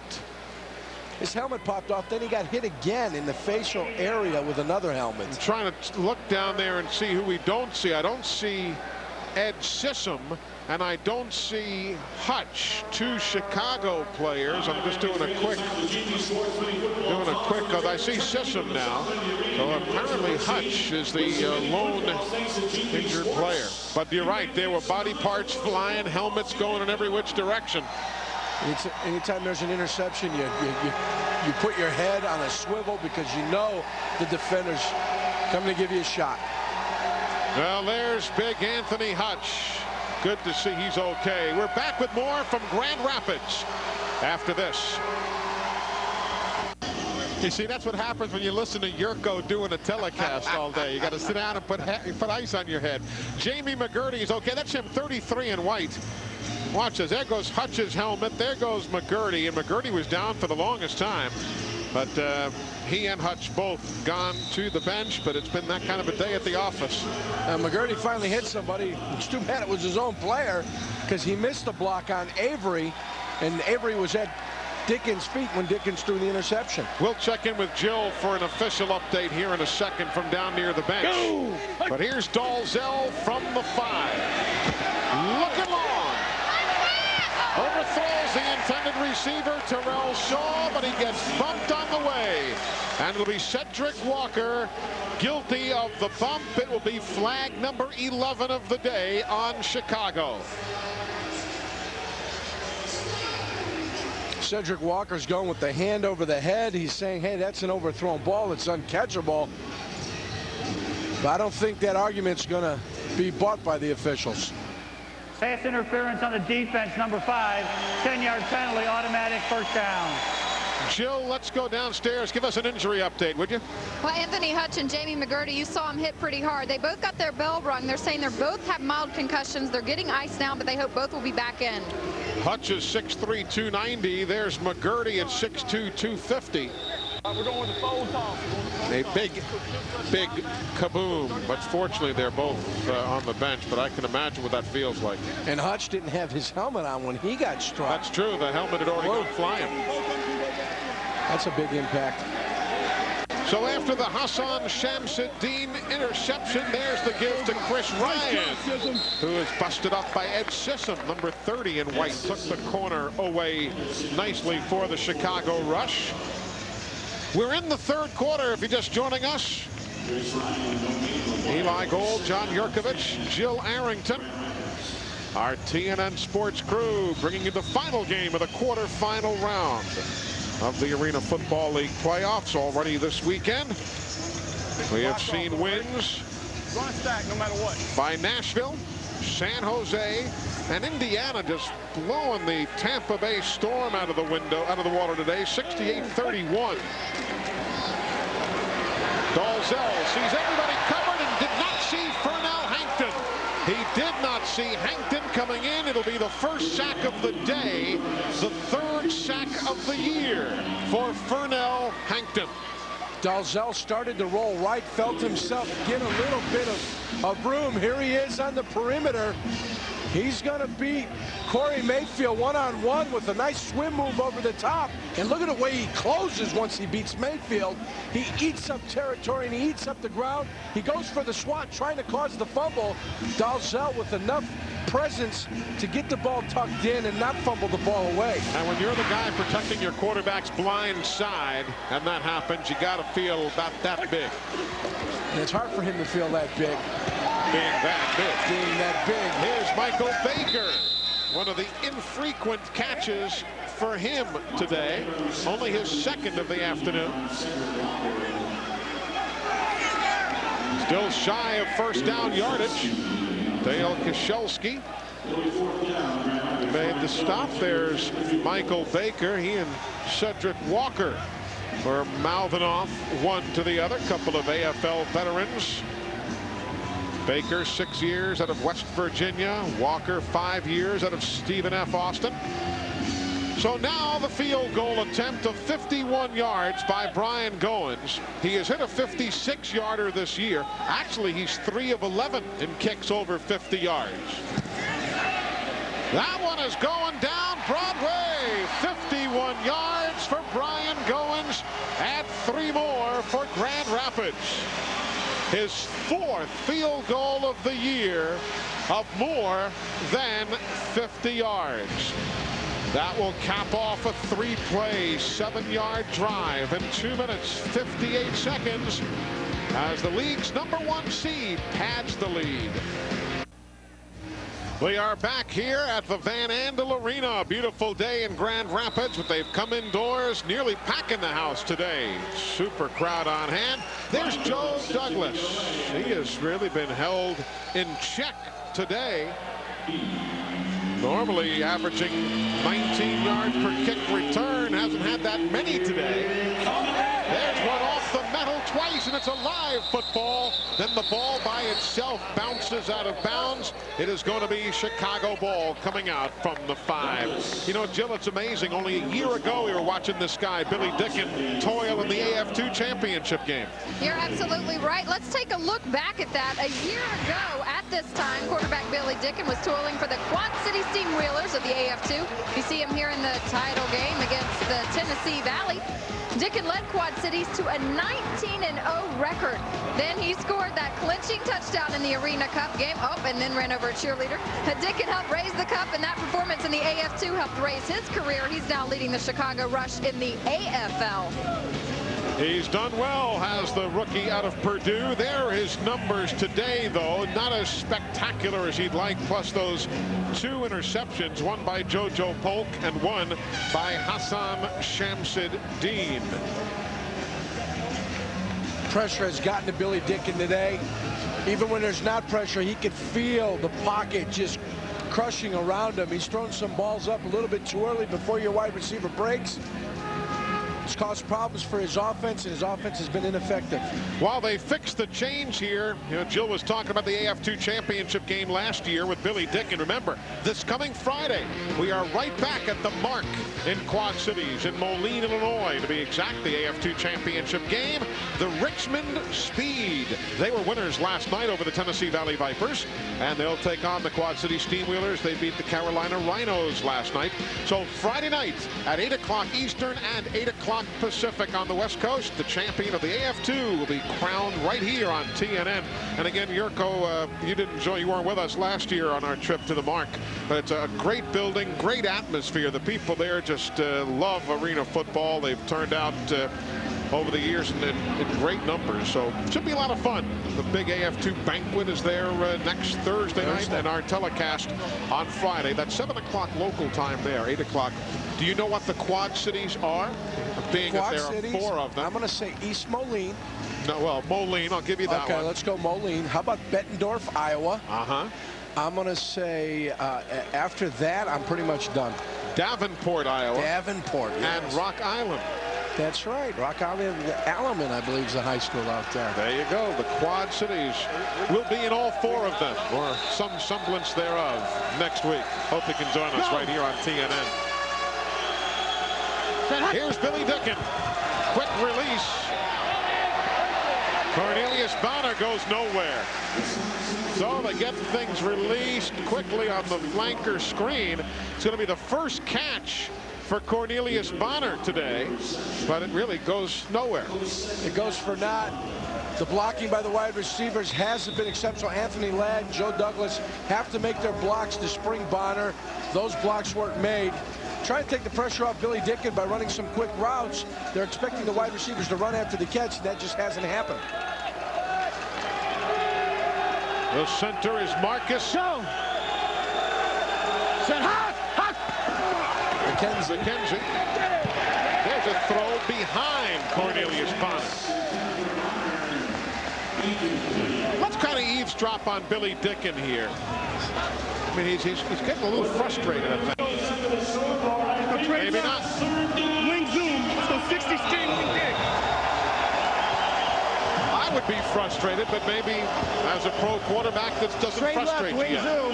60 sting, wing dig. On one, ready? The wing's going to be running the deep end. The wing in this case being Anthony Ladd. Unless Coach Joe Douglas goes in motion and becomes the wing. Douglas in motion. The cross to him, intercepted, no, knocked down by JoJo Polk, and should well have been his second and the team's third interception. JoJo Polk in perfect position on Joe Douglas on the deep crossing pattern. Steps in front on a ball that's thrown just behind. You can see JoJo Douglas in your screen. And here comes JoJo Polk, the ball thrown behind JoJo Douglas. JoJo Polk making the cut in front, getting his hands on. Should have come down with the interception. And there's JoJo Polk in trail. If Billy Dicken is on, Billy Dicken completes that ball. He's not playing well, and I'm wondering if the Chicago Rush would be better served to put their backup quarterbacks in carrying. Here's a 55-yard attempt by Pete Elezovic. That's no good. And it is now playable, but does come down out of bounds. So no chance for Ricky Ross to run it back. So Elezovic missing from 55 yards away. And now Mike Hohensee starting to show some concern. His quarterback has no time with which to work. It is a gorgeous day here in Grand Rapids today. A magnificent day for a wedding. Only problem is, looks like her husband's gone to the Rampage game. Where's the I don't know. I guess he's gone. He's in there. He's somewhere in that crowd. Great crowd on hand here at Van Andel Arena in downtown Grand Rapids, Michigan. Eli Gold, John Yurkovich, Jill Arrington, the entire TNN sports team on hand for our coverage of the quarterfinal round of the Arena Football League playoffs. Don't forget Friday, the AF2 championship game at 8 o'clock Eastern from the Mark in the Quad Cities. Dalzell, quick release to Ross. And following Mayfield, will get a first down out to the 16-yard line. Ed Sissom will come in there to act as the bowling ball with help from A.J. Blazek. And they break up that 7-10 split. The pressure on the Chicago Rush defense to come up with another turnover. They've got to find a way to either cause a fumble, recover it, or get an interception. The Rampage, up by 13 points, are going to try to slowly and methodically take this ball down the field, punch it in for another touchdown, but they don't necessarily want to score too quick. They'd like to be able to control this ball a little bit, maybe a 6-play drive. Of course, we are still in the third quarter. There's the give to Lincoln Coleman, and the former backup running back to a guy named Emmett Smith with the Cowboys. Gets out to the 20-yard line. Yep, Lincoln Coleman. He was a number 2 runner behind Emmett Smith with the Cowboys when they were together back in the early 90s. And Lincoln Coleman, they're taking it right at Anthony Ladd and Ed Sissom. Anthony Ladd being the smaller of the linebackers. They expect Lincoln Coleman to be able to shake a tackle by Anthony Ladd. Serves a dual purpose. If you run the ball, you control the clock, you slow down the pass rush for the Chicago Rush. Coleman will block this time. Oh, and the pass is dropped by Marshall. Willis Marshall was wide open for the first down reception. The man from Youngstown State could not quite hang on. And that is what kills your plan. When you play, you want to ball control it, you want to run the short patterns. Dalzell takes a look and he finds them. Willis lets it get right into his body, and then he drops it. And you know why he's really hurt, too, is because he was cut by the Chicago Rush. Number 4, Willis Marshall was picked up by Grand Rapids. And he wants to show Mike Hohensee that he made a mistake and let him go.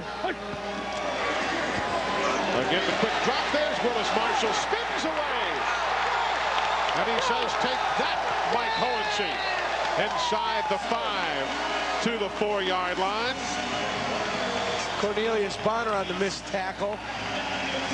Nice spin move to get around him. 27 yards. They come back with the same play. Willis Marshall. Wow. Both Stingley and Bonner miss him. Cedric Walker comes from over the top to make the tackle. 21 yards after the catch. But the pressure's totally on the defense to make the play.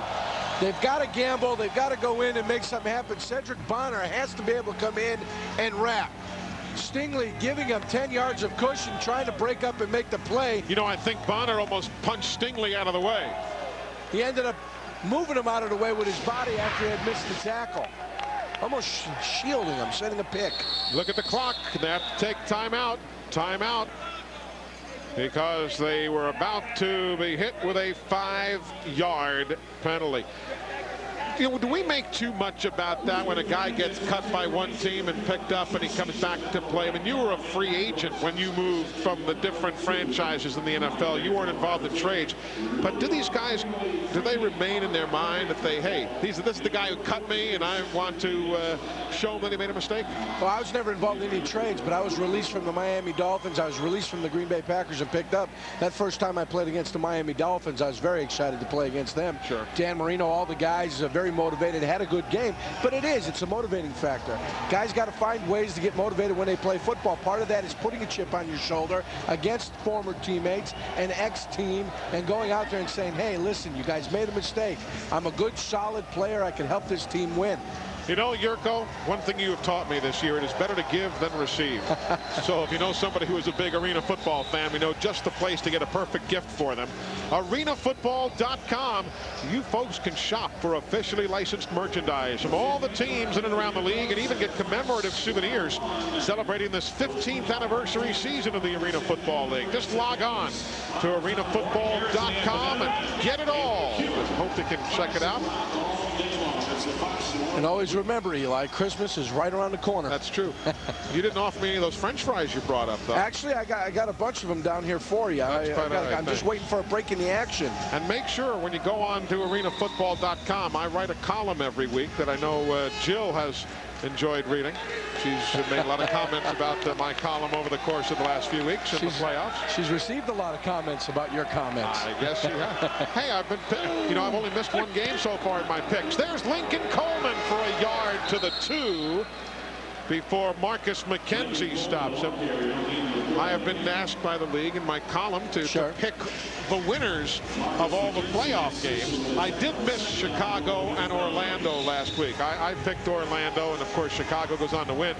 But every other game I've picked correctly, including today's shocker, well, it's not really shocker, Indiana beating Tampa Bay, very, very big. I did pick Grand Rapids to win here. And the guys from Toronto and the players from Chicago have not been able to get to me, so they've been arguing at Jill and saying, you tell him. Here's Dalzell. Everybody's covered, and he's just going to throw it away. 2 flags are down. Looked like Cedric Walker will be guilty of an interference. A couple of them, actually. He tackled Willis Marshall. You bring him down to the turf, and anytime a wide receiver hits the ground, and Dalzell's just looking for a wide receiver. They could call it holding, interference. They can call it anything. It'll be there. They'll call it the 12th flag against Chicago. That's what they're going to call it. And it gives them a first down, gives the Rampage a first down halfway to the end zone on the 2. Holding on the defense, number 5. Yeah. It's a half the distance to the goal penalty, automatic first down. There was no question. Cedric Walker, who's played exceptional in the 2 games against Orlando, has struggled a bit here tonight. He's been called for 2 penalties. Hasn't had the same effect on the motion man, the high motion man that he has against Orlando. Now remember, Grand Rapids has 2 rushing touchdowns today. Avery has a 3-yarder. Ryan has a 1-yarder. Does Coleman get one here? No, they'll keep it and dump it off. and it's knocked away. They knock it away from Willis Marshall after faking the give to Lincoln Coleman, and then the bootleg on the part of Dalzell. Somehow Ed Sissom fought through it all and knocked the ball away. The Rampage gave themselves 3 options. He could have gone to the fullback Lincoln Coleman here. He's optioning out like he's going to run it, and then he tries to get the ball to Willis Marshall, and the first one was denied. The second one was denied, and then Willis Marshall ends up getting the ball stripped from Ed Sissom at the end of the 3rd quarter. You don't often see the triple option play in the Arena Football League, but that was it. 1 quarter of football remains. For one team, a springboard to the semifinals, and for one team, a springboard back home. Look at those numbers. Defense will win for you. You realize right now that's the fewest points ever allowed by Grand Rapids. The fewest they've ever given up in a whole game is 27. They did that against Iowa's Barnstormers back in May of '98, and they're on pace to rewrite their record book. The give. Helmets go flying. Chris Ryan does not get in. Ryan comes close but does not get in on the 7th play of the drive. Jamie McGurty stops him, and there's a player down injured. That's going to be Anthony Hutch. Remember earlier he was banged up in that multi-player get-together when he and Douglas and McGurty got banged up, and Hutch saying, goodness, I've taken some licks today. Hutch having a problem keeping that helmet on today. Why is that? I mean, some guys just wear it loose, or what? Well, you've got to secure it. And about every 3rd, 4th game, you got to replace the face mask on it because of the consistent hitting. You widen that face mask up, which loosens the helmet on you. So, you know, Hutch, he's a physical player. Right there, left side of your screen. Here he is. He makes the play. He gets the head right on the hip, and the next thing you know, it's bouncing all over the place. I'd say tighten it up a tad bit, and he'll be okay. Timeout is being taken by Chicago. So they're going to take a timeout right there. They're going to charge one against the rush while they work on the assorted injuries and bumps and bruises that the Chicago Rush has. Hey, Jill, while we've got an opportunity here, tell the folks that great story about Lucas Yarnell, the big lineman for Grand Rapids, would you? Well, Eli, you know, one of the great things about this league are the players and their involvement with the community. Well, Lucas Yarnell met a great friend when he visited East Academy Elementary School. He fell in love with a 5th grader named P.J. Back. P.J. has a rare form of dwarfism. He's had 43 operations, bless his little heart.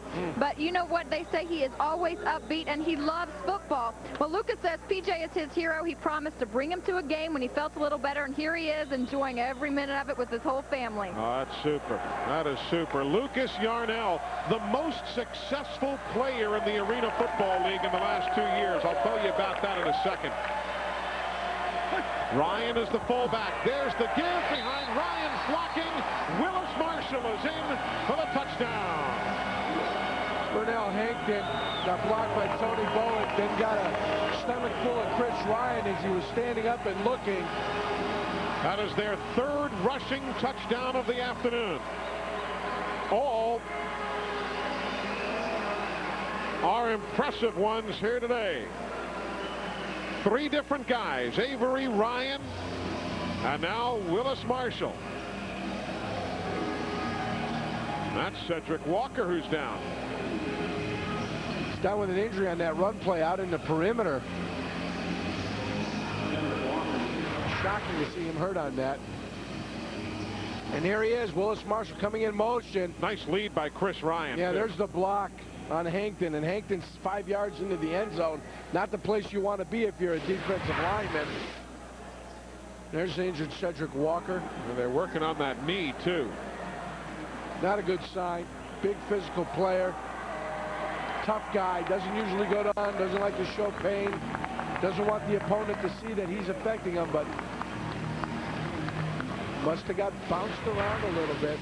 Take a look from the rear. We're looking at number 5 in white there. Here he is. He's coming, and his own guy clips him. He got clipped by his own man. Jamie McGurty, I believe, diving over the top of the pile, ends up clipping Cedric Walker. He might have tweaked an ankle or maybe had a little MCL strain. The good old medial collateral ligament. Anytime you take a valgus type hit like that from the outside, Eli, yeah, boy, that MCL is it's susceptible to injury.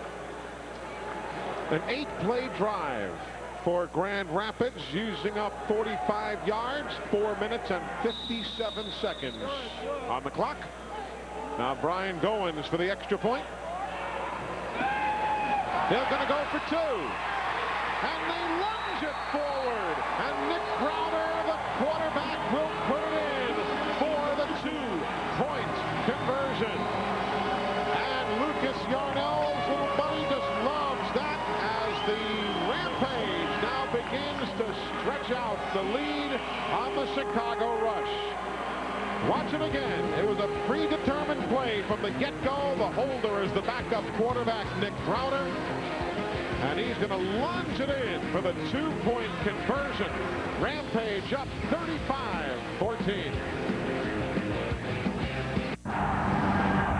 All the excitement. Oh, what a play! The right sideline has a man. Touchdown! All the drama. 19 yards, the distance between the championship and overtime. The kick is up. All the glory. It's good! The Orlando Predators are the champions of Arena Bowl 14. The Arena Football League's Arena Bowl 15 semifinal playoffs. Saturday, August 11th on ABC. Sunday, August 12th on ESPN2. Arena Football. Get it all. We are back as Corey Mayfield helps the cheerleaders do their thing here at Van Andel Arena. Brian Goins set to kick it away to Joe Douglas. The team in orange, Grand Rapids, leading the team in white, Chicago, comfortably now. Off the metal again. Here's Douglas to the 10. With a flag down, he's to the 16-yard line. So Joe Douglas, with a flag on the play, brings it out for Chicago, but there's a hold against the Rush. You know, I talked to Coach Michael Trigg earlier. I said, against the teams like the San Jose's and the Orlandos and the Indianas and the Tampas and the Nashvilles, then how good are you guys really? Because you've had to come from behind to win so often this year. I think we can play offense as good or better than anybody that you mentioned in the upper echelon of the AFL. The big question, and a question that I've kind of harped on all year, is that defense, actually, if you look at the history of the Arena Bowl champions, is the calling card. You've got to bring that to the table somehow, some way. And I think we've shown that in spots, but we haven't put together a complete defensive game. They may well have here today, allowing just 7 points in the first, 7 in the second, and plays like that, yielding a safety here in the 4th quarter. It is the second sack of the day and a safety by Grand Rapids. Corey Mayfield. Right now, the Grand Rapids fans think that's the prettiest dance they've ever seen. The pressure has been getting to Billy Dicken. He's been feeling it all day. Here the pressure comes up the middle. His center steps on him. Steve-O steps on his feet, causes him to go down. He can't get up. They pounce on him. They being Corey Mayfield, the big guy. He's been a presence with pressure all day in the middle. It's caused Billy Dicken problems. Now they've got to kick the ball to the Rampage. It's become a 23-point game, 37-14. It's the 4th quarter. The Rush. I called for him to go to backup quarterback Tim Carey. Here it is right here. You can see he just trips over the legs of Hankton on the slide. He didn't get back out of there quick enough. Mayfield all over the top. And look at this style right here. Take a look at Mayfield with the shake and bake. I don't even know if you can. What is that, the nasty patch? I've never seen anything like that. And the Lord willing, we won't anymore. Corey can celebrate any way he'd like. Heck, with that baby girl just born 10 days ago, he's got a lot to be thankful for. Ricky Ross is deep. Fields Elizabeth's short kick. Here's Ross with blocking help. And he's shouldered down by Damian Porter inside the 10 at the 9-yard line. Lucas Yarnell threw a magnificent block, springing Ross for that 47-yard run back. Ross ought to go right to Lucas Yarnell and say, thank you, big guy. And he is. You see him right there, pointing at one another. Watch it on the right-hand side of your screen, Yarnell's big block. Yarnell come in right on 55 and make the block. Jamie McGurty, the first player down. Should have kept him on the inside shoulder. He gets suckered on the inside, lets him loose, contained, and the next you know, Ricky Ross is scampering down the field. Here's the block right there on the top of Stiebel. He's not thinking anybody but again, McGurty lost outside contained, allowed Ricky Ross to get around him, and the big kickoff return. There's the slant to Willis Marshall. It'll pick up maybe a yard to the 7 where Cedric Walker puts him down. Good to see Walker back on the, in action after getting banged up earlier, but he's still obviously kind of woozy. Gets hit in the midsection a little bit. And again, he's reaching down around his calf and knee area. He wants to stay in. He doesn't want to be substituted for. They're going to send Kelvin Hunter in the game, but he waved it off. And he's saying to himself, heck, if I'm injured now, I've got all offseason to recover if I don't help out to try and win here today. I want him to be careful. I want him to be careful. You don't want to seriously hurt your knee. Balzell, souvenir time. Once that quarterback starts scrambling, those defensive backs are allowed. Yep, and there's a flag down at the goal line. To put their hands on those wide receivers. You might see an out-of-the-box and illegal defense penalty here. And Walker, you saw him still bothered by the knee injury, an apparent knee injury. Holding on the defense, number 24. Half the distance to the goal, automatic first down. That is the 14th flag against Chicago. It's the exact opposite of we saw last week. Dalzell gets driven into the boards by Jamie McGurty. Then he reaches down to help him up. And Dalzell, that's one of the few shots he's taken today. He might have been hit 4 or 5 times on the whole day. He's willing to take a shot like that as long as he's not going to get heckled and pummeled all day by the Chicago Rush defense. Motion is Terrell Shaw. And again, Dalzell throws it away, and they're going to get a flag for an extra hit on Anthony Hutch. Anthony Hutch just pops Dalzell. It'll be a late hit. Hutch and Henderson get on him. Put a pounding. Yarnell takes exception and talks to Henderson about it. But Hutch was the guy who was in on him. It'll be roughing the passer. First down. You know, it was Orlando's penalties that killed them last week. Chicago this week, 15 penalties for a loss of 70 yards. Oh, they made a Dalzell sandwich there. Yowza, the Malachi crunch, one on top, one below. Hutch gets him in the head, and Henderson gets him on the hip. The worst of those shots being the one for Henderson going a little bit low. Thankfully, he catches him in the hip and not in the knee. But that's that area again I talk about, the iliac crest on the hip. Possibly could cause a hip pointer. And Nick Browder, the backup quarterback, has just trotted underneath the grandstands to warm up. While Dalzell, there's Browder underneath the stands. He has not even taken a snap. I mean, he's a good quarterback. Don't get me wrong, but he has not played this year. Only 4 weeks with Grand Rapids last year. Then he went to Buffalo, and he's downstairs warming up. And you've got to be careful back there because they've got this big forklift back here. You don't want to be tripping over that, losing your second quarterback. Tell me if I got to go. But Dalzell's going to try to tough it out. They might take a timeout with Dalzell here. But notice Browder is already 6 for 6 underneath the grandstands. He's doing well. Good complete. Hey, doing better than Billy Dickin is, that's for sure. Poor Billy Dickin. I think they should put Tim Carey in for Billy Dickin. Give Billy Dickin a little time to take a look. But Dalzell's up and about. Now let's see what they do here. Timeout has been taken by Grand Rapids, so they don't have to pull Dalzell. But now with a comfortable lead in the semifinals next week, do you put this man in? Browder, a little background on this guy. Back in 1999, he played in Green Bay. Not with the Packers, though. He played for the Indoor Football League's Green Bay Bombers. He is, however, in college, the #1 all-time offensive leader for Valparaiso. He was a 1996 All-America with Valpo. And last year, in the 5 games he played with the Buffalo Destroyers, he threw 1 touchdown and 122 yards worth of passes. But they're going to apparently leave Clint Dalzell in the ball game. Clint is 13 of 25, 165 yards. There's the give to Lincoln Coleman. Touchdown, the 4th different man to rush for a touchdown today for Grand Rapids. And that may well have been the last snap for Clint Dalzell today.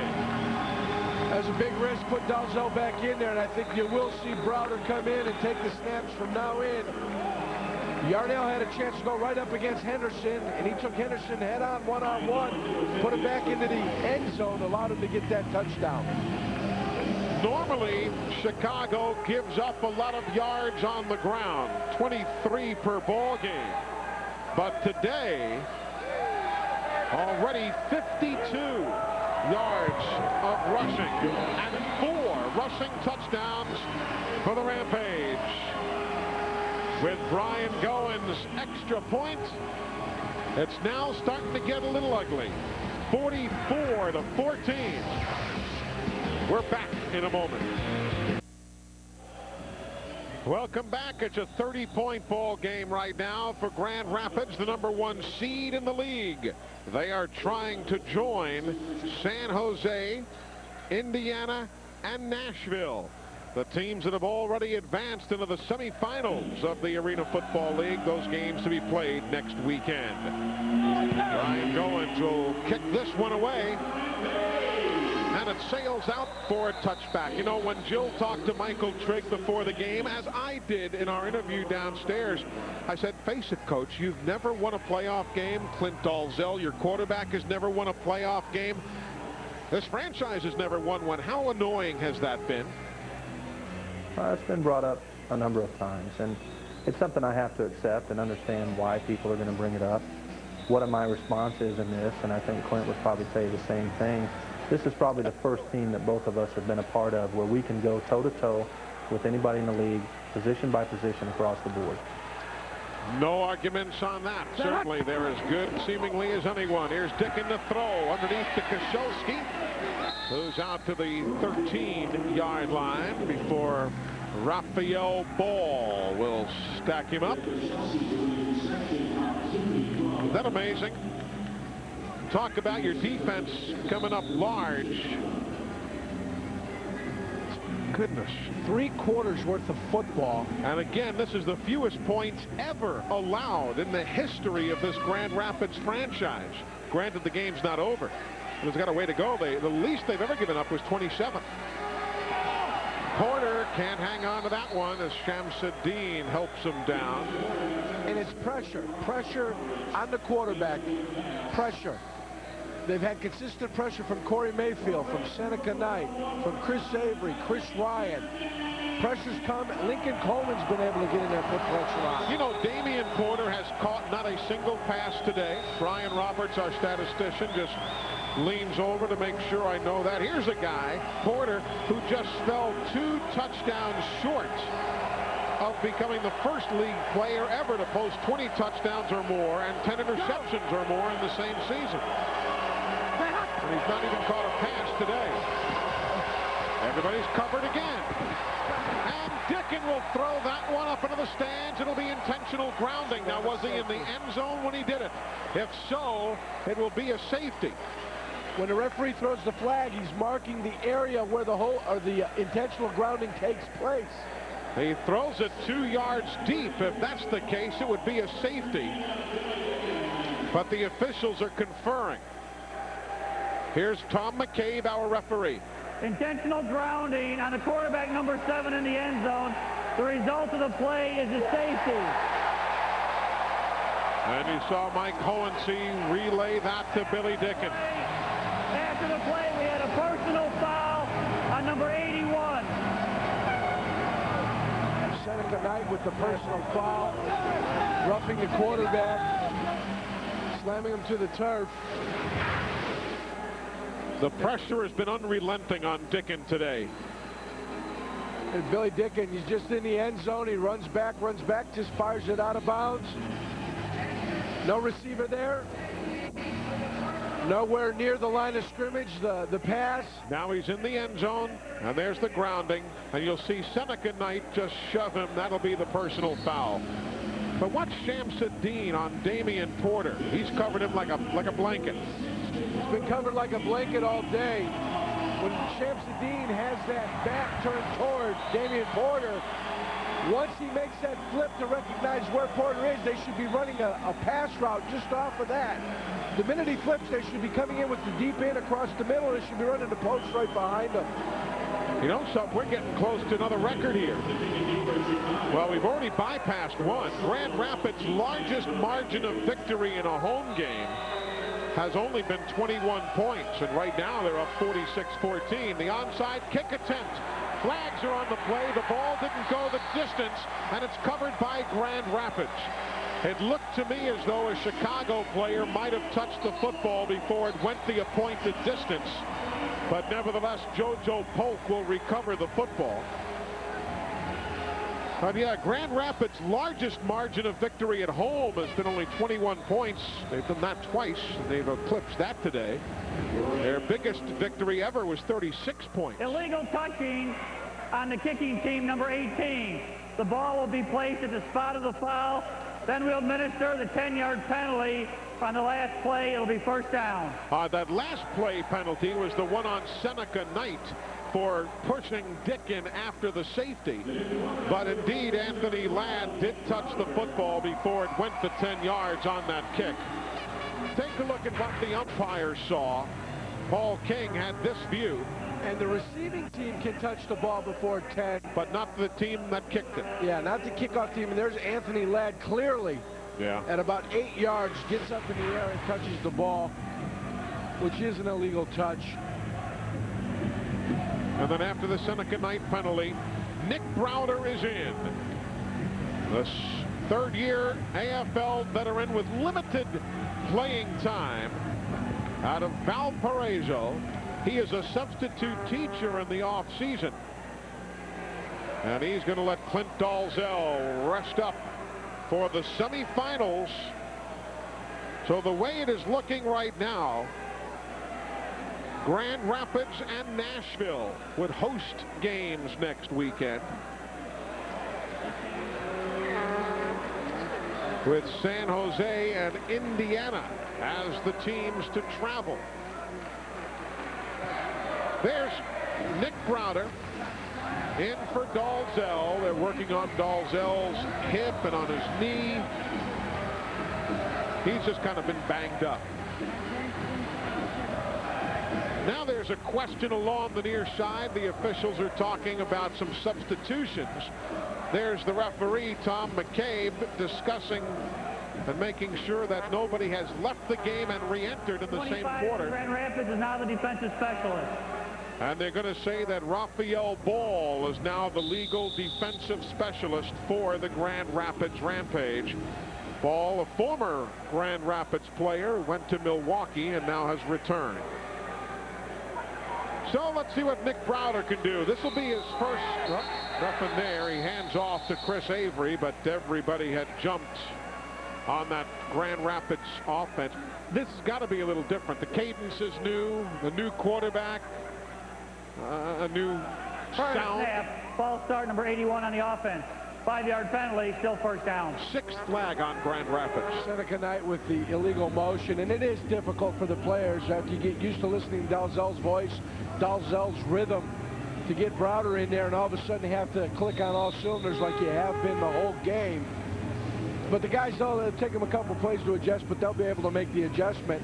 And look for them to keep it on the ground. If I'm the Rampage, I keep it on the ground. I'm running short, little patterns, little slant patterns, or I'm running screen patterns. And again, guys move on the left side of the Grand Rapids line. It's Rod Manuel. Yeah, the rookie out of Oklahoma. Snap, ball start, number 97 on the offense. 5-yard penalty, still first down. So in the playoffs here in this weekend's action, the top 3 seeds will have advanced, and then number 5, Indiana. Only number 4, Tampa Bay, will not advance, and they lost a surprisingly huge margin today to Indiana, 68-31. Even with John Kaleo and Sermon Wilson coming back off injured reserve, Tampa Bay just was stymied all day. Lots of turnovers. Browder throws. There's a completion.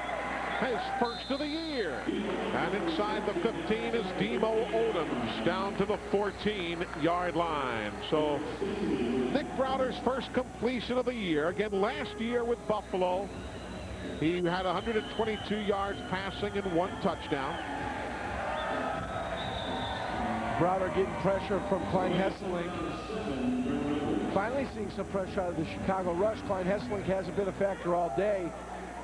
Getting through, breaking through, and putting Browder to the ground, but still the ball was completed. With all the penalties, this second half has taken a while to play out. Browder, flags. Looks like Klein Hesselink was being held by Seneca Knight. And there's going to be the souvenir, but a flag upcoming. Riley Klein Hesselink was being held by Seneca Knight. There's some names. Yeah. Riley Klein Hesselink. From Northwestern College in Iowa. Holding on the offense, number 81. Penalties decline, 3rd down. And the guy who holds him is right there. Seneca Knight, the lineman out of Grambling. Talked about Wayne Nelson with 2 first names, and all of a sudden we get Seneca Knight and Riley Klein Hesselink, and there's 2 names that came out of anywhere. Thank you, Mr. Yurkovich. Another common name in the Yurkovich household. Ivan, the engine driver. That's my first name, too. Ivan. There's a beauty. That's your real first name is Ivan? Ivan, yes. Kids used to make fun of me, Eli. You believe that? Do. Browder throws. There's a nice completion. Good concentration by Joe Polk to make the grab. Or at least Terrell Shaw. I said Polk. That is Terrell Shaw. JoJo on the defensive side of the football. And Browder looking downfield. He goes to the easy read Shaw on the perimeter. Michael Baker was running down the middle wide open. He jumped up and nailed the cage and the netting, and the netting in the cage is shaking in the background. Here you can see it moving. Michael Baker wide open down the middle, a little bit frustrated. He jumped up on there and gave it a little push, saying, Browder, please look down the middle of the field. I'm wide open. There's Terrell Shaw in motion. Browder, he's throwing a good arm, sidearms that one, and it's incomplete. Shaw was taken down by Derek Stingley at about the 2-yard line. There's Riley Klein Hesselink, of whom Ivan Yurkovich talked moments ago. And here's Browder. He's taking a look. He fakes down the field, and there he is. Shaw just not coming up with the grab. That sideline throw, you put it on the money. You got to be able to come down with that if you're a wide receiver. If it hits the hands, you have to come down with it. Number 2 receiver on the ball club. Shaw is a good one. Saw him play a lot in college with the Golden Eagles of Southern Mississippi. One of those programs that doesn't sound like a big name, but boy, they have played great football. Produced one of the best quarterbacks ever. A guy named Favre. Yeah. Yep. Browder throws. Baker, touchdown. What a release. And it goes for 7 yards and a touchdown. Nick Browder. Hey, you can see why he was number 1 at Valparaiso all time in offensive numbers. He rifled that one in there to Baker. 7 yards. I think they called it short. They didn't call it touchdown. They called it out of bounds. Short. Yep. At about the half-yard line. I'm looking for the foot out of bounds. Doesn't look like it's out of bounds. And the official. You see the one official right there. Yeah. He put his hands up. Yeah. He called it a touchdown, but the other official off the play called it no. I was going by the official closest to the play, so that's what I know. And I'm looking at the feet, and from this angle, you can't really tell. And there he is. There's that touchdown, Eli. You're right. He did. Then he called it out of bounds. But anyway, Browder gets it by rushing it in for 1 yard. It'll be the 5th different man to rush for a touchdown this day. 1 yard rushing touchdown, Nick Browder. That's got to be an Arena Football League record. And I don't know if that one is in the books, but I can't imagine we've seen another game where 5 different men have rushed for a touchdown. And we know the Rampage, they don't like to rush the football. Dalzell usually had his choice of what place he would like to run their all passes. He does not like to run the ball. He'll call 1 or 2 to keep the coaches happy. Browder gets in, he calls his own number, says, I'm going to follow the fullback into the end zone. Now with Browder holding, Brian Goins will try another extra point as Grand Rapids gets closer now to a franchise record as far as defense is concerned. The extra point is up and good. 53-14. So the first time these teams met, it was close. But time number 2 and number 3 have been Grand Rapids blowouts. We are back. Joe Douglas is deep for the Chicago Rush. Rush has been the operative term today. Lots of rushing touchdowns, but they've all been for Grand Rapids. 5 different guys have run for touchdowns. Here's Douglas. And he'll be put down at the 5-yard line. Don't forget, folks, coming up next week, semifinal action, Saturday. And notice the time. That is correct, 1:30 in the east, but it'll be delayed until 3 o'clock on the West Coast. San Jose against Nashville. Brent Musburger, Gary Danielson, Lynn Swan has that one for you on ABC. Then next Sunday at 3 Eastern, noon Pacific on ESPN2, Mike Gleason and Merrill Hodge bringing you Indiana and Grand Rapids right here at the Van Andel Arena.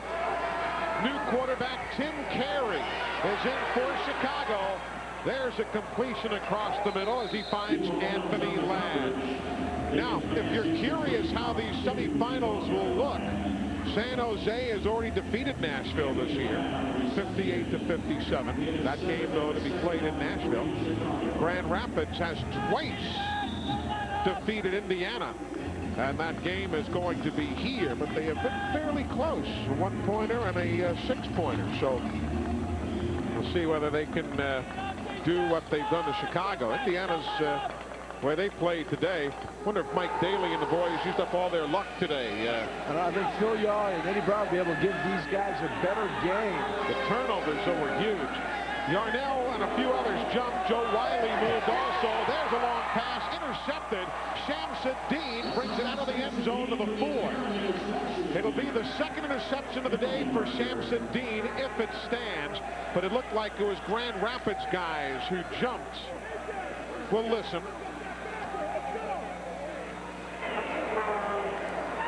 So illegal procedure shading on the defense, number 55, 5-yard penalty, still first down. It was Joe Wiley, the guilty party. Joe Wiley not usually outplaying defense, shading on the nose tackle. He didn't line up directly on the head of the center. Right here, you take a look, he's just a little offset, and it might be in that little yip. The minute he yipped is when he went into a shade technique. And here's Chris Avery just blowing through on Tim Carey, and Tim Carey hauls it up there just trying to get something happening deep with Joe Douglas. I called for them to replace Billy Dicken, for the rush to replace Dicken earlier in the ball game. They should have done it all midway through the 3rd quarter. Dicken was frustrated early and often, wasn't playing well. Was visibly shaken. I thought they should have gone with Tim Carey earlier when the ball game was a little bit closer, maybe give themselves a chance. You had talked about that about an hour or so ago. By the way, Randy Cleves, who does public relations for the Grand Rapids Rampage, came over and gave us a note here seconds ago that once before, in the 1990 Arena Bowl championship game, they had a team rush for 5 touchdowns. It was Detroit against Dallas, and that happened in the postseason. So I want to thank Randy for letting us know about that. Today we match that mark. Carey looking. He finds a man. Diving. Touchdown, Anthony Ladd. No, they'll say he could not make the play off the carpet.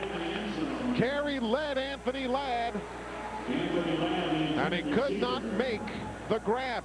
Oh, and by the way, taking that record a step further, let's watch this play first. Interesting sidebar to what I was going to tell you. And here's Carey tossing the ball down the field. The lad stretches out. Oh, it doesn't come down with the grab. You see it just moving on the carpet before he brings it back in, before Ladd brings it back in. But referee's on the spot. He calls an incomplete pass. By the way, going to timeout here at the 1-minute warning. That man, Michael Trigg, was the quarterback for Detroit in that 1990 Arena Bowl game when they had 5 guys rush for touchdowns in that ball game. The man's been part of history. And you can't tell it by looking at him, but he's going to be a big winner today. Back for the final minute of this one. The semifinalists will now be set. Grand Rapids, along with Nashville, San Jose, and Indiana, the final 4 in the Arena Football League's chase of the championship. Carey's pass is tipped and incomplete. Rod Manuel nearly coming up with that intercept after Joe Wiley pressured the quarterback. Jill, we've not picked a fan of the game yet today. Oh, I picked one. The most deserving fan, Mr. PJ Back. He is a great fan of the Rampage. Good friends with Lucas Yarnell. I told you the story earlier, so no one more deserving than the game ball. Here you go. PJ, there you are. You're a fan of the game. Thanks so much, buddy. Well, that's super. Personally signed by the TNN broadcast crew and David Baker, the commissioner of the Arena Football League, whose name emblazoned upon all of the AFL footballs. I like the shading on the leather. 2 different shades on different panels. Here's a 4th down play. 4th and 10. Carey goes, gets the completion. There's Bonner for the first down as Shamsuddin runs him out of bounds. Hassan Shamsuddin making the stop on Cornelius Bonner, who had 5 touchdowns this year against Grand Rapids. Bonner did during the regular season, but nobody really has come up large for Chicago today. If you're curious, on their first possession today, Chicago gets a 35-yard touchdown pass, Billy Dicken to Joe Douglas. That made it 7-0 Chicago. And that was basically their only hurrah. 53-7 since. Right? They did get a 1-yard run from Ed Sissom as the other touchdown. Nice grab, Douglas to the 12-yard line. Matter of fact, Chicago's last score was that Sissom 1-yard touchdown we were just talking about with 4:42 remaining in the first half. So they have scored no points whatsoever, Chicago, in the second half. And Billy Dicken's first year in this league will end, but I think we can't down this bunch because how many people expected an expansion team to be in the second round of the playoffs? Probably not many. They finished the regular season 7-7, 1-1 in the playoffs. And beat Orlando twice in a row. Beat Orlando twice in a row, played with a lot of momentum. The team really found out something about itself. They're going to come back, they're going to make some improvements. And Billy Dickens. Oh, there's another interception. Demo Odoms playing it off the miss by Anthony Ladd. And that, I think, is really brings this whole game into a focus. And now they're going to say no. Now they're going to wave it off. A fan apparently touched the football. Looks like a guy in the front row wearing a bright orange hat. Let's see. Let's take a look. Yeah, that guy did. He's in the fellow right there. There he is right there. Yeah, that's him. Looked like the ball bounced off his hip and came into play. He argued. Is that a Tennessee Volunteers hat he's wearing? Incomplete pass. The ball hit a fan in the stands and then was caught. Well, those are unruly and unsurly fans, those Volunteer fans. I don't know if that's a Tennessee hat. He's claiming innocence. The guy says, no, I didn't do it. He is a Rampage fan, though. But we got you on videotape. The camera does not lie. Tim Carey at quarterback out of the University of Hawaii. Throws. There's a touchdown. It'll go to Anthony Ladd, a 12-yarder. 12 yards. Tim Carey to Anthony Ladd. Anthony Ladd on the touchdown. Demo Odoms and Shamsuddin in coverage. They're both over here in the middle of the field. Anthony Ladd's in the corner. They're still looking at each other, Demo Odoms and Shamsuddin, trying to figure out who was supposed to be out in the perimeter making that play on Anthony Ladd. This is still the fewest points ever allowed by Grand Rapids in a ball game. The extra point by Lezovic, and it's now 53-21. While we have a moment, let us take a look at our Built Ford top plays of the game. The best-selling trucks are Built Ford top, kind of like a quarterback we've seen today, Clint Dalzell. Dalzell taking some shots, completing passes, leading his team to victory. Here he gets pounded in the boards by McGurdy. Henderson and Hutch get a shot on him, trying the penalty, took a big shot on the hip. He bounced up, and he's getting ready to go for next week. And at the end of the postseason, Ford will be awarding the Built Ford Tough Player of the Year with a new Ford F-350 truck. And you can keep track of all of the weekly winners throughout the postseason on arenafootball.com. If the Rush could have told you, hey, we're going to hold Dalzell to 1 touchdown pass and 1 interception, I think they'd have said, hey, we'll take those statistics. We'll take the 1 touchdown and picking him off 1 time. And I bet you they would have believed they'd have come out of this game victorious. But the fact of the matter is they changed up. The Rampage changed up on the Chicago Rush early in the game. They rushed the ball effectively. First play for scrimmage went for 35 yards. Chris Avery on the run. They've been very impressive all day. Baker to bring it out. Michael Baker, the former Mountaineer, out of bounds at the 19-yard line. Cornelius Bonner will get credit for shoving him out there. You know, I'm looking forward to our telecast of the Arena Cup on Friday night, the AF2 championship game. In light of what we've seen from guys like Cornelius Coe and Billy Dicken, guys who came out of the AF2 to star in arena football this year. It'll be interesting to see who off that Richmond and Quad City roster that we'll be seeing on Friday night might be the star of an AFL game come next season. We'll be with you from the Mark in Quad Cities in Moline, Illinois, 8 o'clock Eastern time on Friday. It'll be interesting to see who stands out. There's the give. Just to run out the clock is Chris Ryan. And that is gonna do it. 53-21. Grand Rapids remains the #1 seed in the playoffs.